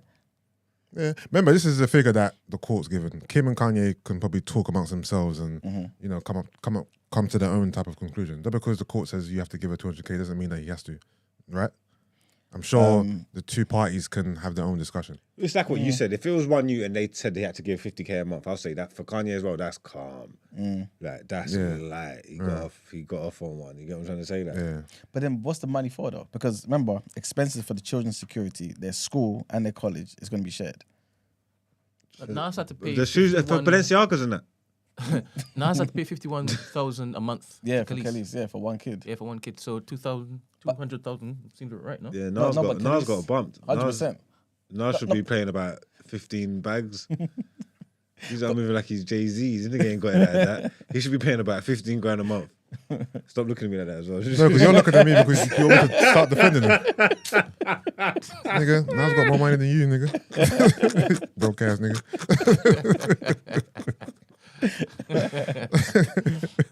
But isn't that a bit different though? Khalees ain't got Kim Kardashian money. Khalees needs the money. You know what I'm saying? Kim don't need that money. Especially if they're saying they're sharing those things. He's got to do something though. He's got to put. He's got. 100%. Apparently, 100%. they still have to share expenses. That's what I'm So saying. he's on top of all of that. Exactly. So Yeah, it's expensive. Balenciagas ain't cheap, man. It's a anti-Semitic tax. Fair. You said it, Brent. No, serious. As a joke, people. All right. And in the more economic news, Tory Lanez, man, is in court. Oh, it started. What is this? Is this like a word on road? Like slash. I told you, it's a people journal with a twist. Hey, I'm telling Talking you. about Tory Lanez, Kanye West. Hey, their livelihood, man. So it's money. And money, you know, fits into economics. So yeah, man, Tory Lanez, there's pictures of him leaving court yesterday in LA. What did it say? No, Wednesday. No, so Monday is when the court case started. Obviously, I don't have all the details that Esther will have, but long story short, the court case has started. He's being accused of firing a gun at Megan Thee Stallion, whose real name is Megan Pete. And yeah, man. Her real name, Megan Pete. Megan Pete, yeah, man. And so, yeah, he's facing, let me get this right, around, a maximum sentence anyway, around 23 years. God damn. I'm about to spit my water out. Yeah, man, so. I know Brent is dying for this verdict. Brent wants him to be guilty. Brent's so been bad. on this case since it started. Brent since the actually wants beginning. him to be guilty so He bad. does. No. Brent's not. No, Brent's on that side. Huh? Brent's not on that side. I'm not. No, just because of the way he is. It's No. It's not because he's hates Tory. No, he just thinks it'll be really funny. If I've been following Brent's narrative correctly, Brent wants Tory to be innocent. No, I'm all about the truth. No. Based Brent on all the love- I've convos, been very consistent with. Brent, based on all the convos we've had on Meetings Up to 7, I don't know what you you're talking definitely about. want Tory to be innocent. I have been pleading for Brent, this man to let be me tell you that, yeah? guilty. Brent- I've been pleading for him to be No, guilty you because haven't. if he's not guilty, oh my goodness, I don't want my black queens to suffer anything now you're just capping. at the hands of these black pagans. I want him to be guilty. I want him to be guilty. God damn. Brent doesn't care because either way, yeah, the uproar from either side is going to be enough to suit him. You get what I'm trying to say? That We need to protect our women. Yeah, but So, if I'm Tory gonna gets get the big found innocent, doesn't mean he didn't do it. Just means they couldn't prove it. Nah, we can't do that. He Nah, didn't do it. if he gets found innocent, he didn't do that shit. He's stupid. Are you crazy? Guilty. Nah, man. He's innocent. So you want him to be guilty as well? No, I don't really care, to be fair. I want, like Brent said, I want the truth. This is it. Have you been found guilty of all the crimes you've done? What? That's a fair question, though. Yeah. You've been found guilty. You're a shit criminal. You've been found guilty of everything. You ain't got away with nothing. No, I've got a not guilty in court before. And you were guilty. Huh? You were guilty. Was I guilty? Yeah. Nope. I was innocent. That's why I beat the case. He was I innocent. said, I'm an innocent man. That's why I beat the case, baby. You get me? I'll put my hand on the Bible and everything. No, but the statute of limitations is gone on your thing, innit? There ain't no limitation. They can't do me for nothing. Yeah, so admit it. Admit what? You're guilty.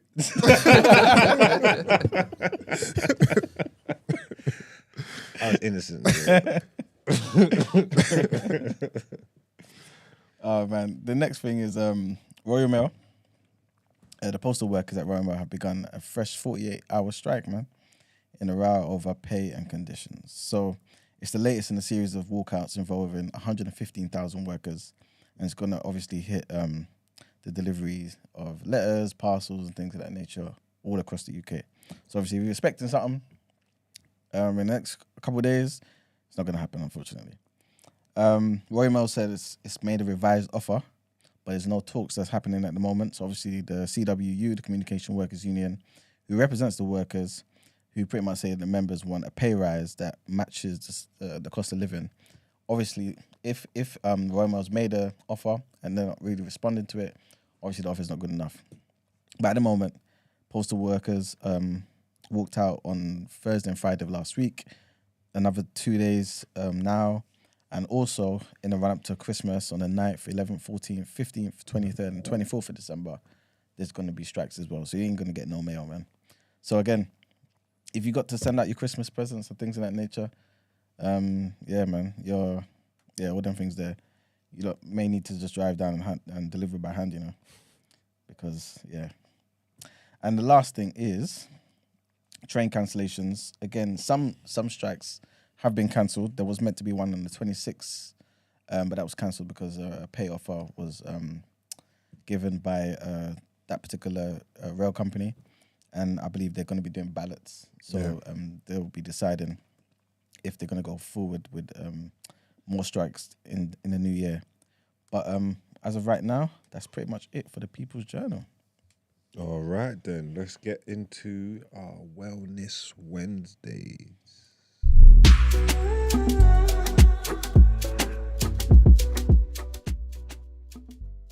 All right.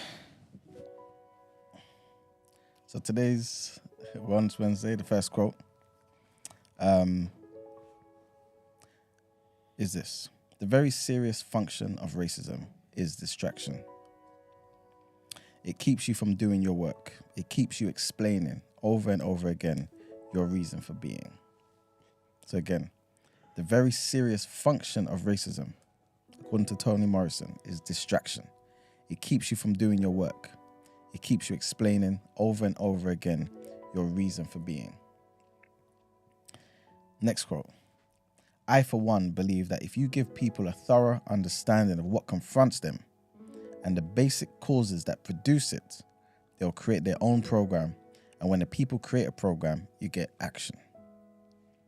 Again, "I, for one, believe that if you give a people a thorough understanding of what confronts them and the basic causes that produce it, they'll create their own program. And when the people create a program, you get action." And that's by Malcolm X. And last quote: "A democracy cannot thrive where power remains unchecked and justice is reserved for a select few. Ignoring these cries and failing to respond to this movement is simply not an option. For peace cannot exist where justice is not served. A democracy cannot thrive where power remains unchecked and justice is reserved for a select few. Ignoring these cries and failing to respond to this movement is simply not an option. For peace cannot exist where justice is not served."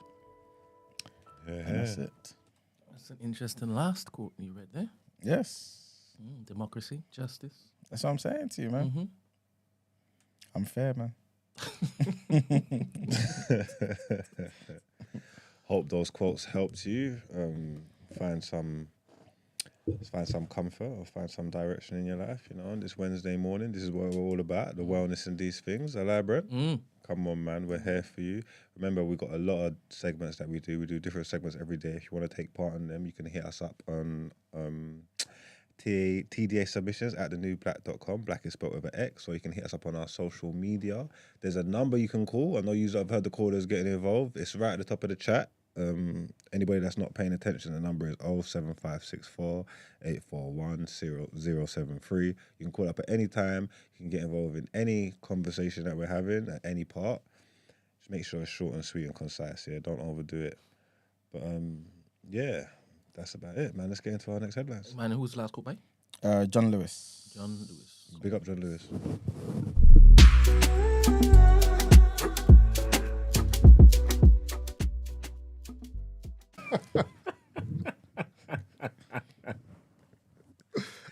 I'm thinking that every day, bro.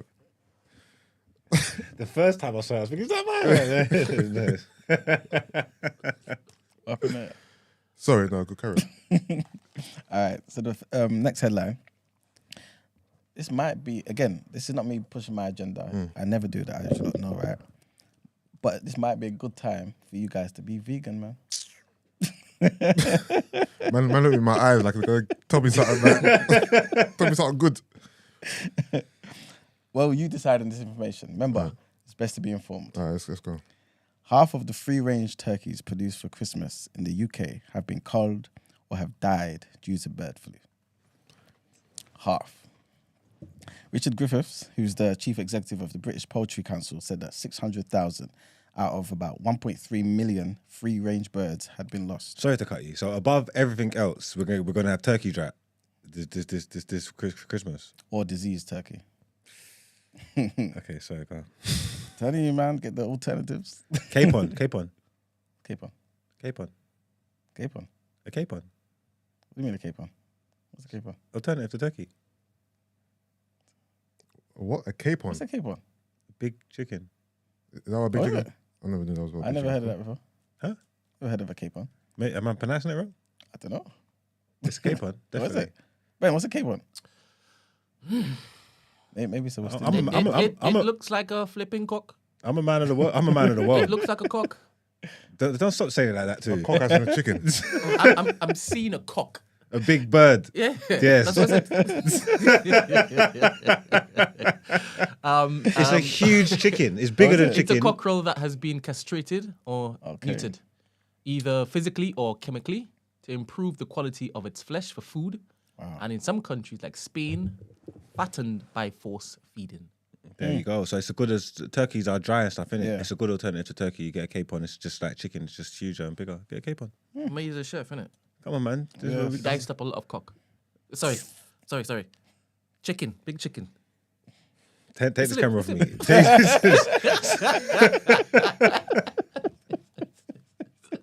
Capon. Oh, man. So, yeah, the government recently ordered all poultry and captive birds in England to be kept indoors to fight avian flu. Mr. Griffith said costs to the industry were potentially enormous. He was speaking to the UK Parliamentary Committee on the Environment, Food and Rural Affairs. Farmers say they're not sure if there will be price rises, but they expect supply issues regarding free-range turkeys as a result.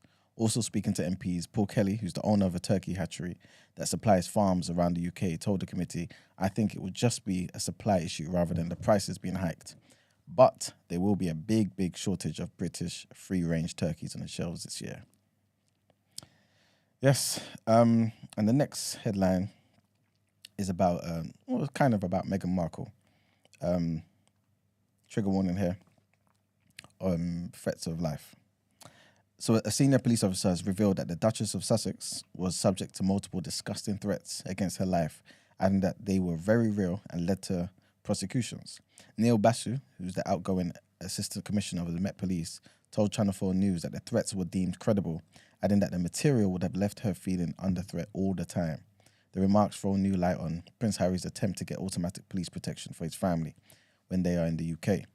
In his final interview before leaving Scotland Yard, Basu, the country's most senior officer of colour, criticised Home Secretary Suella Braverman's dream of sending migrants to Rwanda as inexplicable, and suggested his outspoken views on racism may have cost him promotion to the top job in policing.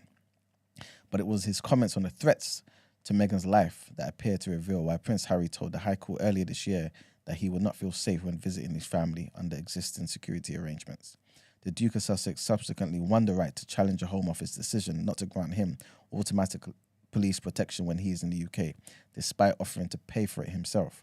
When asked if there had been many credible threats against Meghan's life, Basu answered, absolutely.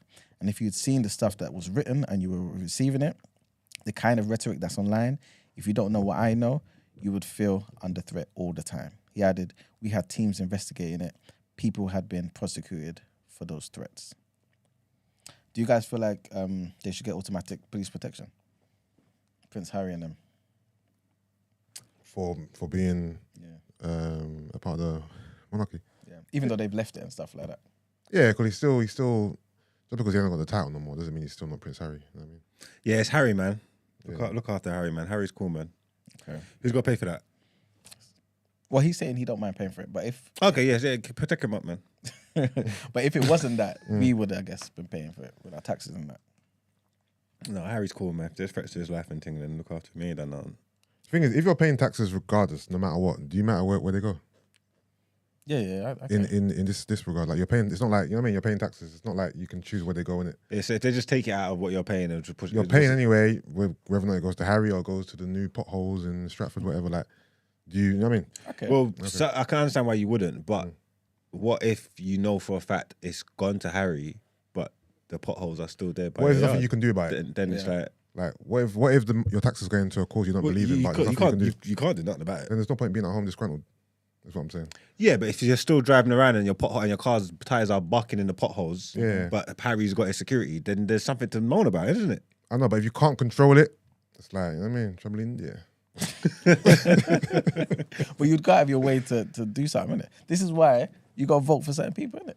Become a politician, man. You're the man for the job. I think Mark's. You believe, man. You believe more than others. You know what I mean? You're in the wrong seat. You need to be in the House of Parliament seat, bro. I'm trying to get there, man. You know what I mean? You got to start a party, man. Maybe, you know. But yes. That would be a dictatorship, though. You don't need to know what you're signing up for. It'd be under the guise of democracy. But it'll be for your good. Yeah. That's the end of the headlines, man. Okay, then. Let's get into the black pages. Let's get into sports, man. Let's go.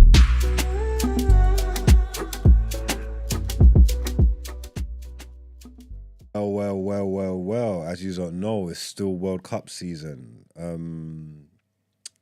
Should we get into the results? Mark didn't believe, but guess what? God did. You didn't believe England would do it. Well, let's just read out this headline quickly. England eliminate Wales from the competition. Here. Marcus Rashford and Phil Foden capitalised on their starting roles to help England eliminate Wales from the World Cup with a 3-0 win, which also secured top spot in Group B and set up a last 16 tie with Senegal. England boss Gareth Southgate has been grilled since the disappointing goalless draw with USA about Foden's lack of game time in the tournament so far, and the Man City forward showed what he can bring to the stage at the start of the second half. First, he won a free kick, which was brilliantly converted by Rashford on the 50th minute, and then he tucked in at the back post 51 minutes, moments later, to put the country on course for ultimately comfortable win for the first All-British World Cup finals clash. Well, there we have it. They won, man. What are we making of the result? I knew they could do it. Move, man. You didn't believe. I knew they could do it, man. I was running sacks. You didn't believe. Nah, for me, it was expected. I expected them to win. You know, USA wasn't a great performance, but I knew they had more in the tank. You know what I mean? So we knew, and it's like what I was speaking to yesterday. I'm saying like they're gonna go and brush up Wales. Should it change? Should it change anything? The first, they got a decent test and looked rubbish. They got a rubbish one of the worst teams in the tournament, beat them. The other one of the worst teams in the tournament, beat them. The next test is going to be someone decent. Wait, you think USA one of the worst teams in the tournament? No, they didn't beat USA. Hold on, you were going through the games one by one, though. No, I said they played one of the worst teams in Iran, beat them. No, I said they played one of the worst teams in the tournament, beat them. Played one of the other worst teams in the tournament, and beat them. Oh, I thought you were going game by game. You skipped USA. Yeah, well, they didn't. Yeah, they didn't lose. Yeah, They did lose. Yeah, I'm saying they got a decent test and didn't win. No, the way you were You speaking. get what I'm trying to say? That's what I'm trying to. The point I'm making is they got a half decent, and it's not even a decent test actually. Anyway, but the hardest test out of their group, they couldn't perform against them. So when they've done this now, then when you go to the next stage and you buck someone, you come against someone that's half decent. Yeah, it's going to be more of the same. So it's not. I can't get gassed off this result. You get me? Yeah, no, I'm not gassed off them beating Wales and Iran, but I'm just not writing them off because they couldn't beat USA. Is what I'm saying. Because the USA game could have been a combination of two things. Could have been the poor performance and USA just were a better team. You know what I mean? That's what I say. If USA is the better team, then. But they've got Senegal in the next round. What do you think is going to happen there? I reckon it's going to be a tough. I mean, physical. England should still win. Obviously, they're without their talisman. Who you rooting for? Who you rooting for? Who am I rooting for? Yeah, because I'm African, right? You think I should be rooting for the Senegalese? Huh? I'm just asking. I'm rooting for the team that I think can go all the way. And unfortunately, I don't think Senegal can go all the way. So I'm gonna put my money behind England. Yeah. You think England can go all the way? Over Senegal, yeah. If I had to choose one of these two teams, who do I think could win this? Yeah. Okay, cool. Yeah. Well, you, Brent, who you going to vote for? I want Senegal to beat England. Okay. What about you, man? You already know, man. Senegal, yeah? Senegal, yes. Okay. 100%. But to be fair, though. I don't think you guys are keeping it real. No, for real. I definitely want Senegal to win. No, I don't know if they're going to win. I just want them to win. You know, I've never forgiven England for playing that Rastas hair when it was the play Trinidad. Oh, yes. What World Cup was that? I don't remember that. I know you don't. It was about to do a header, innit? A player or a fan? It was a player. When was this? 19 what? When they were playing Trinidad. When was this? I don't know. When they were playing Trinidad. No, but when? The World Cup. Let me two- find two- it for- I let think me it's find it maybe for you. 2002. He went on to play, get signed by like an English club. Bro, what do you mean? They who pulled his hair? Basically, it was a corner or something. Yeah. And then he jumped up to go and head the ball in. Yeah, someone yanked his and head. someone's, He's a dread guy, But man. It led to a goal. What's that? It led to a goal. Okay. And he, when he finds his name, It he'll was let us March know. as well. But was the game in the balance? If They Trinidad weren't going to scored win. that, Yeah. What was that? We were I think going they to only win. won by one goal. move, innit? man. Trinidad not even ballers. Oh, did you finish the FIFA thing? Look at this. Oh, I forgot about that FIFA thing. I want to watch it. Ridiculous. Let me just play it for the people then, yeah? This is how Crouch scored, sorry. Oh, it was Crouch up, done it. Yes. Hold on, is that the World Cup that was in the FIFA documentary? That's the only time they've qualified, right? Yeah. Yeah. Look at that. Are you putting in the group in the thingy? Yeah. Yeah, I played it just now. Okay, cool. Stupid heathens. Nah. I've despised him ever since, man. Obviously, when black people play a score. I'm keeping I it like real, man. I want England to win because I think England can potentially win the whole thing. But yeah. Yeah, so there we have it. Just for anybody who cares, what was yesterday's games? Tuesdays. The results. Yesterday's results was Senegal beat Ecuador 2-1. Netherlands beat Qatar 2-0. United States beat Iran 1-0. And as we just spoke about, England beat Wales 3-0. The games today, is there no morning game today then? Nah, they stopped doing that. Okay, so there's no morning game today. So at 3 o'clock, we've got Australia versus Denmark. Also, 3 o'clock kickoffs will be France versus Tunisia. So you get to see Mbappe and then Mane go out again. And then our 7 o'clock kickoffs are Poland versus Argentina and Saudi Arabia versus Mexico. Again, I'm not interested in none of these games. I think that game might be good, you know. Saudi Arabia, and Mexico. Potentially, if I catch it, because I can't remember what game I watched that I enjoyed. That wasn't too bad. I didn't think I would be, but it was just on and I was just thinking it. But I always forget if I catch one. I don't know which one of these I'm going to catch. Actually, I won't catch a 7 o'clock game because I'm going to be out. To be fair, I think Group C is a tense one though, because Argentina's qualifications on the line, and I think all eyes will be on that game to see if they can win.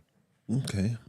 I think if they lose, if they lose to Poland, then maybe I can't remember what it is. Hold on, what's the breakdown I gave? Remember the breakdown of this group that I gave? Oh, I can't remember. Yeah, I'll look back at it. I want to see if my prediction came true or comes true. Well, we're nearly getting into the did you business rank it? anyway. Yeah, this particular group, yeah. Okay. I spoke about what I thought would happen. Okay. towards the end. When did the knockout game start? Saturday then? Yeah, Yeah? yeah, Because England, Senegal's Sunday, right? yeah. And then who else? I think I saw another game being announced. Let me double check. Well, yeah. USA versus somebody rather. Knockout games is where it's at. I don't know if I'm going to catch any of them because I'm going to be away this weekend. Huh? Where you going? I'm going Stockholm, blood. Oh, for Burna Boy. Yeah, Burna. Come on, man. I don't understand why you're playing me. I told you a long time ago. I'm gone for the weekend. Stockholm, When do you leave? Burna Boy, Friday morning. Oh, so you're not here on Friday. No, I'm not here Friday morning. Sorry, people. I'm going to be on a goddamn plane. Oh, yes, USA I'm going to versus go put Stockholm back on Netherlands. the red list. What's that? So I'm going to go put Stockholm back on the red list, man. No fly zone. You're going to need to be double vaxxed when I finish with that bitch. I didn't even check that. I don't need to be vaxxed to go there, nothing, do I? No, I think all that stopped now. Oh, is it done now? Yeah, COVID's gone. It doesn't exist, bro. COVID's gone, man. Oh, the COVID passport's over? Yeah, it Yeah. went up when it is Kanye started talking. This guy. That's not true because when I was looking to go Brazil, I was looking at Brazil this year before I bought DR, and when I was checking up the things, it was telling me that I needed the vaccination to be in the country. So that's why I didn't go. Someone said something. playing along, innit? Hmm? Someone said playing along. Well, yeah, man, I'm gonna be there. So, hey, get your pretty like Tony and sing. Hey, do you want me to? What you gonna say? Do you want me to vlog? Do you want to vlog my trip? Yeah, of course, yeah. I'm gonna be on badness. Can you just tag TDA when you're doing it, please? Do you want me to tag So you? I can see it. I'm not doing it for any other No, purposes. that so I ain't can the see purpose. Well, who's going? The only people I know that I'm going with is Taser and Miles. Taser, Miles. I know Okay. David and that, but they're more Taser's friends. It's Taser's brethren. Okay. But he come in our other group and he was like, boom, boom, boom. Because he heard me talking about the Burner Boy. He's like, yeah, the Stockholm thing. Who's on it? And I was probably the only one that replied. I was like, yeah, I'm down. Okay. So we patterned that. So yeah, he's going with a few of his lot. Okay. But I'll just be with Taser and Miles. Okay, Just nice. quick 2 days. Yeah. Make sure and get him in your vlogs as well. Yeah. And then make sure and tag TDA so that he Brennan's reposts sick, bro. vlogs. One of them about to go viral. Yeah, sir. Boy, if I have it my way, Shade Bar might post me this weekend, boy. Is it? I'll be honest with you. Listen, you better lock up your... Anyway, let's get into our final segment of the day. Done at here.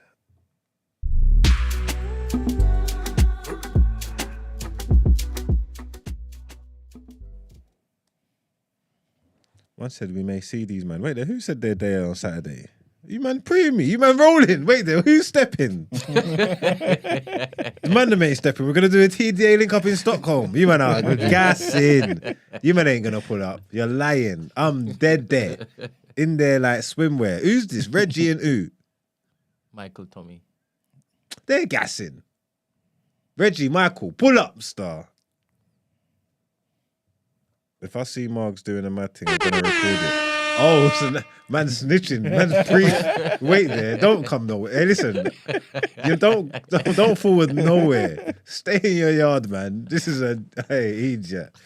I was gonna bust you on Johns as well, because you know wherever I'm at, the Johns is dead there. I was gonna bust you.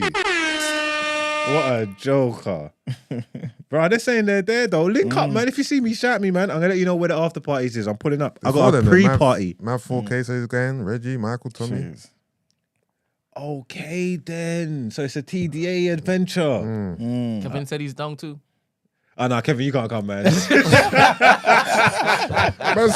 hunting time. Get the hell out of here, bro. Kevin, you're gonna get me in trouble, man. Everybody, no, not Kevin, man. This is crazy, Man said man. the hunt. Kevin will get you in trouble still. I said the hunt. Hunter-gatherer. Hey, if Kevin comes on that trip, we ain't coming back.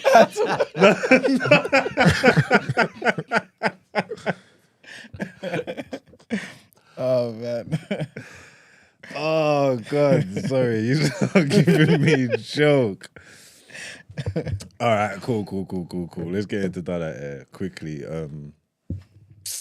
Some people in life, yeah, get all the luck, yeah, and then they're still idiots.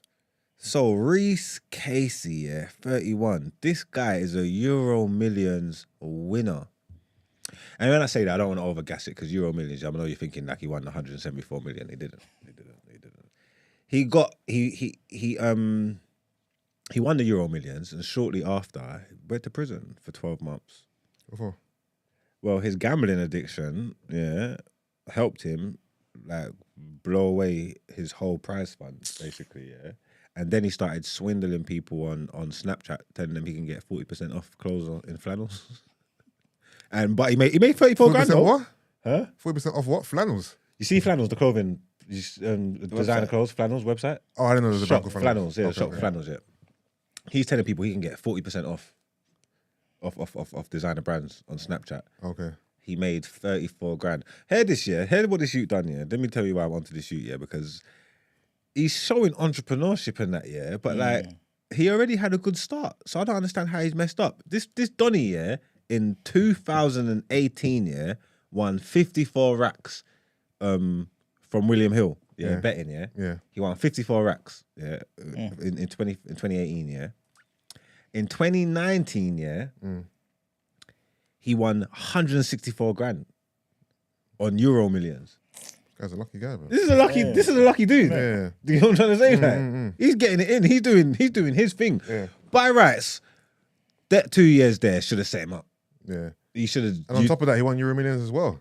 No, the 164 grand is the Euro Million. Okay. So like I said, it sounded bigger than it was because I know you thought it was the 100 or something million. No, Yeah. he's won 164 grand. Okay. But he won 54 grand the thing before, so he's 200 racks up right now. You know what I'm trying to say? Yeah. So you could have put that money into some kind of entrepreneurship or, you know what I'm saying? It's a good. Exactly. Do you know what I'm trying to say? It's a good little leg up in that. Yeah. No.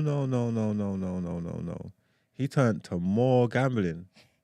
You gotta understand, gambling what got him here in the first place. Gambling made him win the money. Speaking to Eman's thing, man, does he have the mental capacity to deal with the lottery winnings? You got to prove it. Yeah, if you ain't got a plan, business plan, you ain't giving you the money. Yeah, you got to do a test to play lottery. It's so funny because the gambling is what got him here. Gambling was his downfall. Oh, don't know what I've done there. That's Siri. Sorry. Yeah, the gambling was his downfall. So he lost it all. Yeah, he lost it all. And then he went to Snapchat. We went to Snapchat, started telling people, I can get designer clothes, 40% off, send me your this, send me your that. Reaching around, people hit him up. He went on to make a further £34,000 off the Snapchat. Wow. You get me? So all in all, my maths is not sensational, but I feel like that's over £250,000. Yeah, 234, yeah. Yeah. I feel like it's over £250,000. This guy had touched the best part of $250,000 and has got nothing to show for it apart from 12 months in prison. It's a damn shame. It's a damn shame, man. It's a sad story, man. It started so well. I don't know. Is there a moral here? There's something to take away from it? Because obviously you want to say, well, boy, don't gamble. But if he didn't gamble, he wouldn't have won the lottery in the first place. So what do we do here? The people see playing lottery as a gamble because it's only. I know it is. It's definitely gambling. But it's like if you're putting a little pound on a scratch card. There's some people who play a pound. What's lottery on like 3 times a week? Something like that. Yeah. There's some people that play every single lottery. Have been playing it for God knows how long. Yeah. You do the math. No, it's gambling. It's gambling. But I feel like when the stakes are low, people don't really. You know what I mean? Boy. I would say. Hold on, so he done that here because what? Because he lost all his money. Well, yeah, he's in. Like, I'll be honest with you, yeah. Like I said, the initiative he showed, to put the scam together and make a further £34,000, means he knows how to generate peas. Yeah, he got a free £200,000 before that and messed up. Of course, he's done that here. He went down to zero, and then now he's in prison. He's got nothing to show for all of this. Yeah, he fucked up. Like, if I won 50 grand one year and then 160 grand next year, and then the year after that I'm in prison, I don't know what the story is, but I fucked up. Yeah, he fucked up. He fucked up. Innit? I clearly fucked up somewhere along the line. Yeah. He's done it here, man. This is just, he didn't check his mirrors, man. This is bad judgment. He's just taking your blessings for granted, man. I don't know what this is. This is negligence. This is gross negligence. This is basically, he should be cool right this second now. He should be happy. Loads of us would have loved that 2-year spell that he had. Every of us, check the chat. I think we all would have loved it. Yeah. You get what I'm trying to say? To end up in jail and to end up be scamming people on Snapchat, man. defrauding people, something went wrong. Yeah. You get me? You fucked up. You got to take accountability for it somewhere. Yeah. So he's done it here, man. He's got to be better, man. If any of us win the lottery and we go out like this, I'll be on you. 100%. Yeah. Yeah, it'll be finished. I dream about winning the lottery, bro. And even though it's not the millions, the 160 would do me so good. I'm still waiting to find a bag of money, man. A lie? I've been waiting for my whole life to find a bag of money. Like a big bag in the still train waiting. station or something, God, innit? when? Maybe he's going to find a bag of money on the train or something. Like 50 grand in 50 there. grand, 100 grand. In Like, pinkies. shit. I'm waiting. I've been waiting. It's going to happen, man. Inshallah. Inshallah. Also, Brent, man. Brent, put on black socks, please. It's not going to be seen. No, when you sit down, it's going to be seen. But I'm sitting down in Spotify, so it's not going to be seen. Oh, cool. Yeah. But thank you. Give me the ick. He's giving me the ick. Yeah. For those who want content, Brent is wearing an all black outfit with white socks, and he's giving Michael Jackson. Yeah. I hear that. Well, and that is enough for our fashion tips and our done at here. But use it. Play the lottery because people are winning, but just be smart with it, man. Be better. If you guys won like the 200 grand, would you take some of that and bet again? Yeah. Okay. Yeah, I would. I'm not gonna lie to you because I'm a gambling man. When you But I'm not gonna gamble the whole belly though. Yeah. Like what? I couldn't gamble to zero. Like a 10 grand? If I got 200 grand, Yeah. I could put 20 grand back into gambling. Okay. Yeah, my form of gambling would be crypto. We'll see. Say still the same shit though. Hey, not the same shit, It's but not, but I hear that. yeah. No, it's still not the same shit, but yeah, it's the same shit. I hear you still doing it. I could take 20 grand out, but I've got that discipline that like if I'd have to keep flipping that 20 and keep making it work. If I lost that 20, I'm not searching again. I'll just charge it to the game. Now I've got to start making this money, make money, and you get me that. But that's that people keep chasing that hit. I'm not like that. I know I have to cut my losses. I'm cool with saying, that hurt. I didn't like that. Okay, done now. Yeah. Well, let's get into our outros.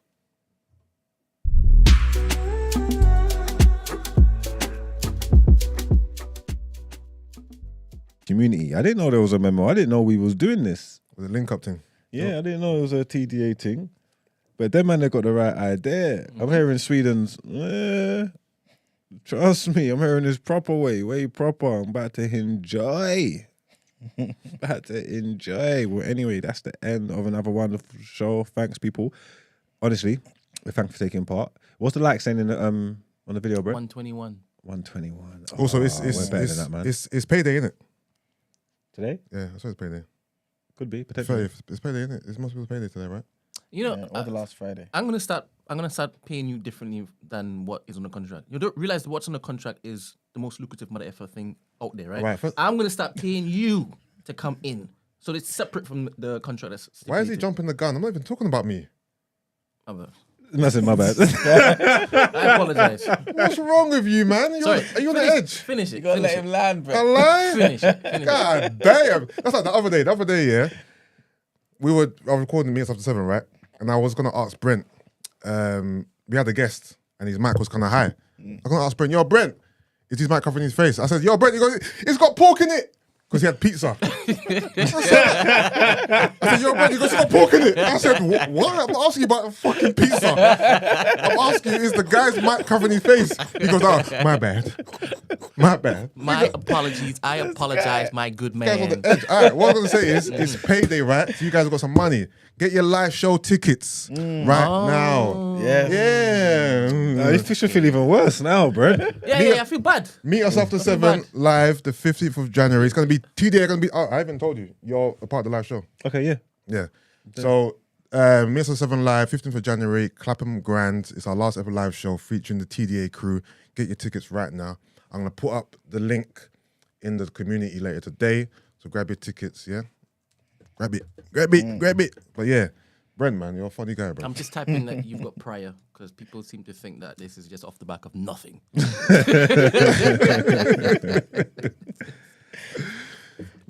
So use up. Make sure you get your tickets, man. Meet us after 7 live. We're gonna be there. We're gonna be in the building. I'm gonna be there, dead there. Come on.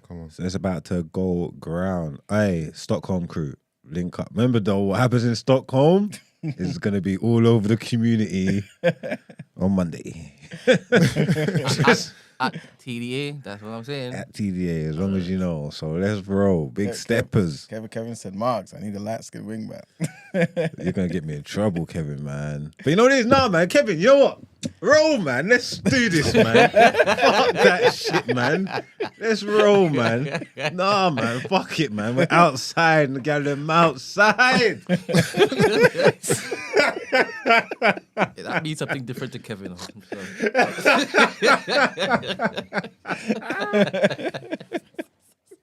Sorry, Kevin. This is your lot in life now, to be honest. Big love and respect. Listen, make sure you like the videos, man. You don't like it on your way out. Keep sharing it. Do all that good stuff. We're gonna be here, same time, same place tomorrow morning, man. Yep. Peace out. Peace. Ciao.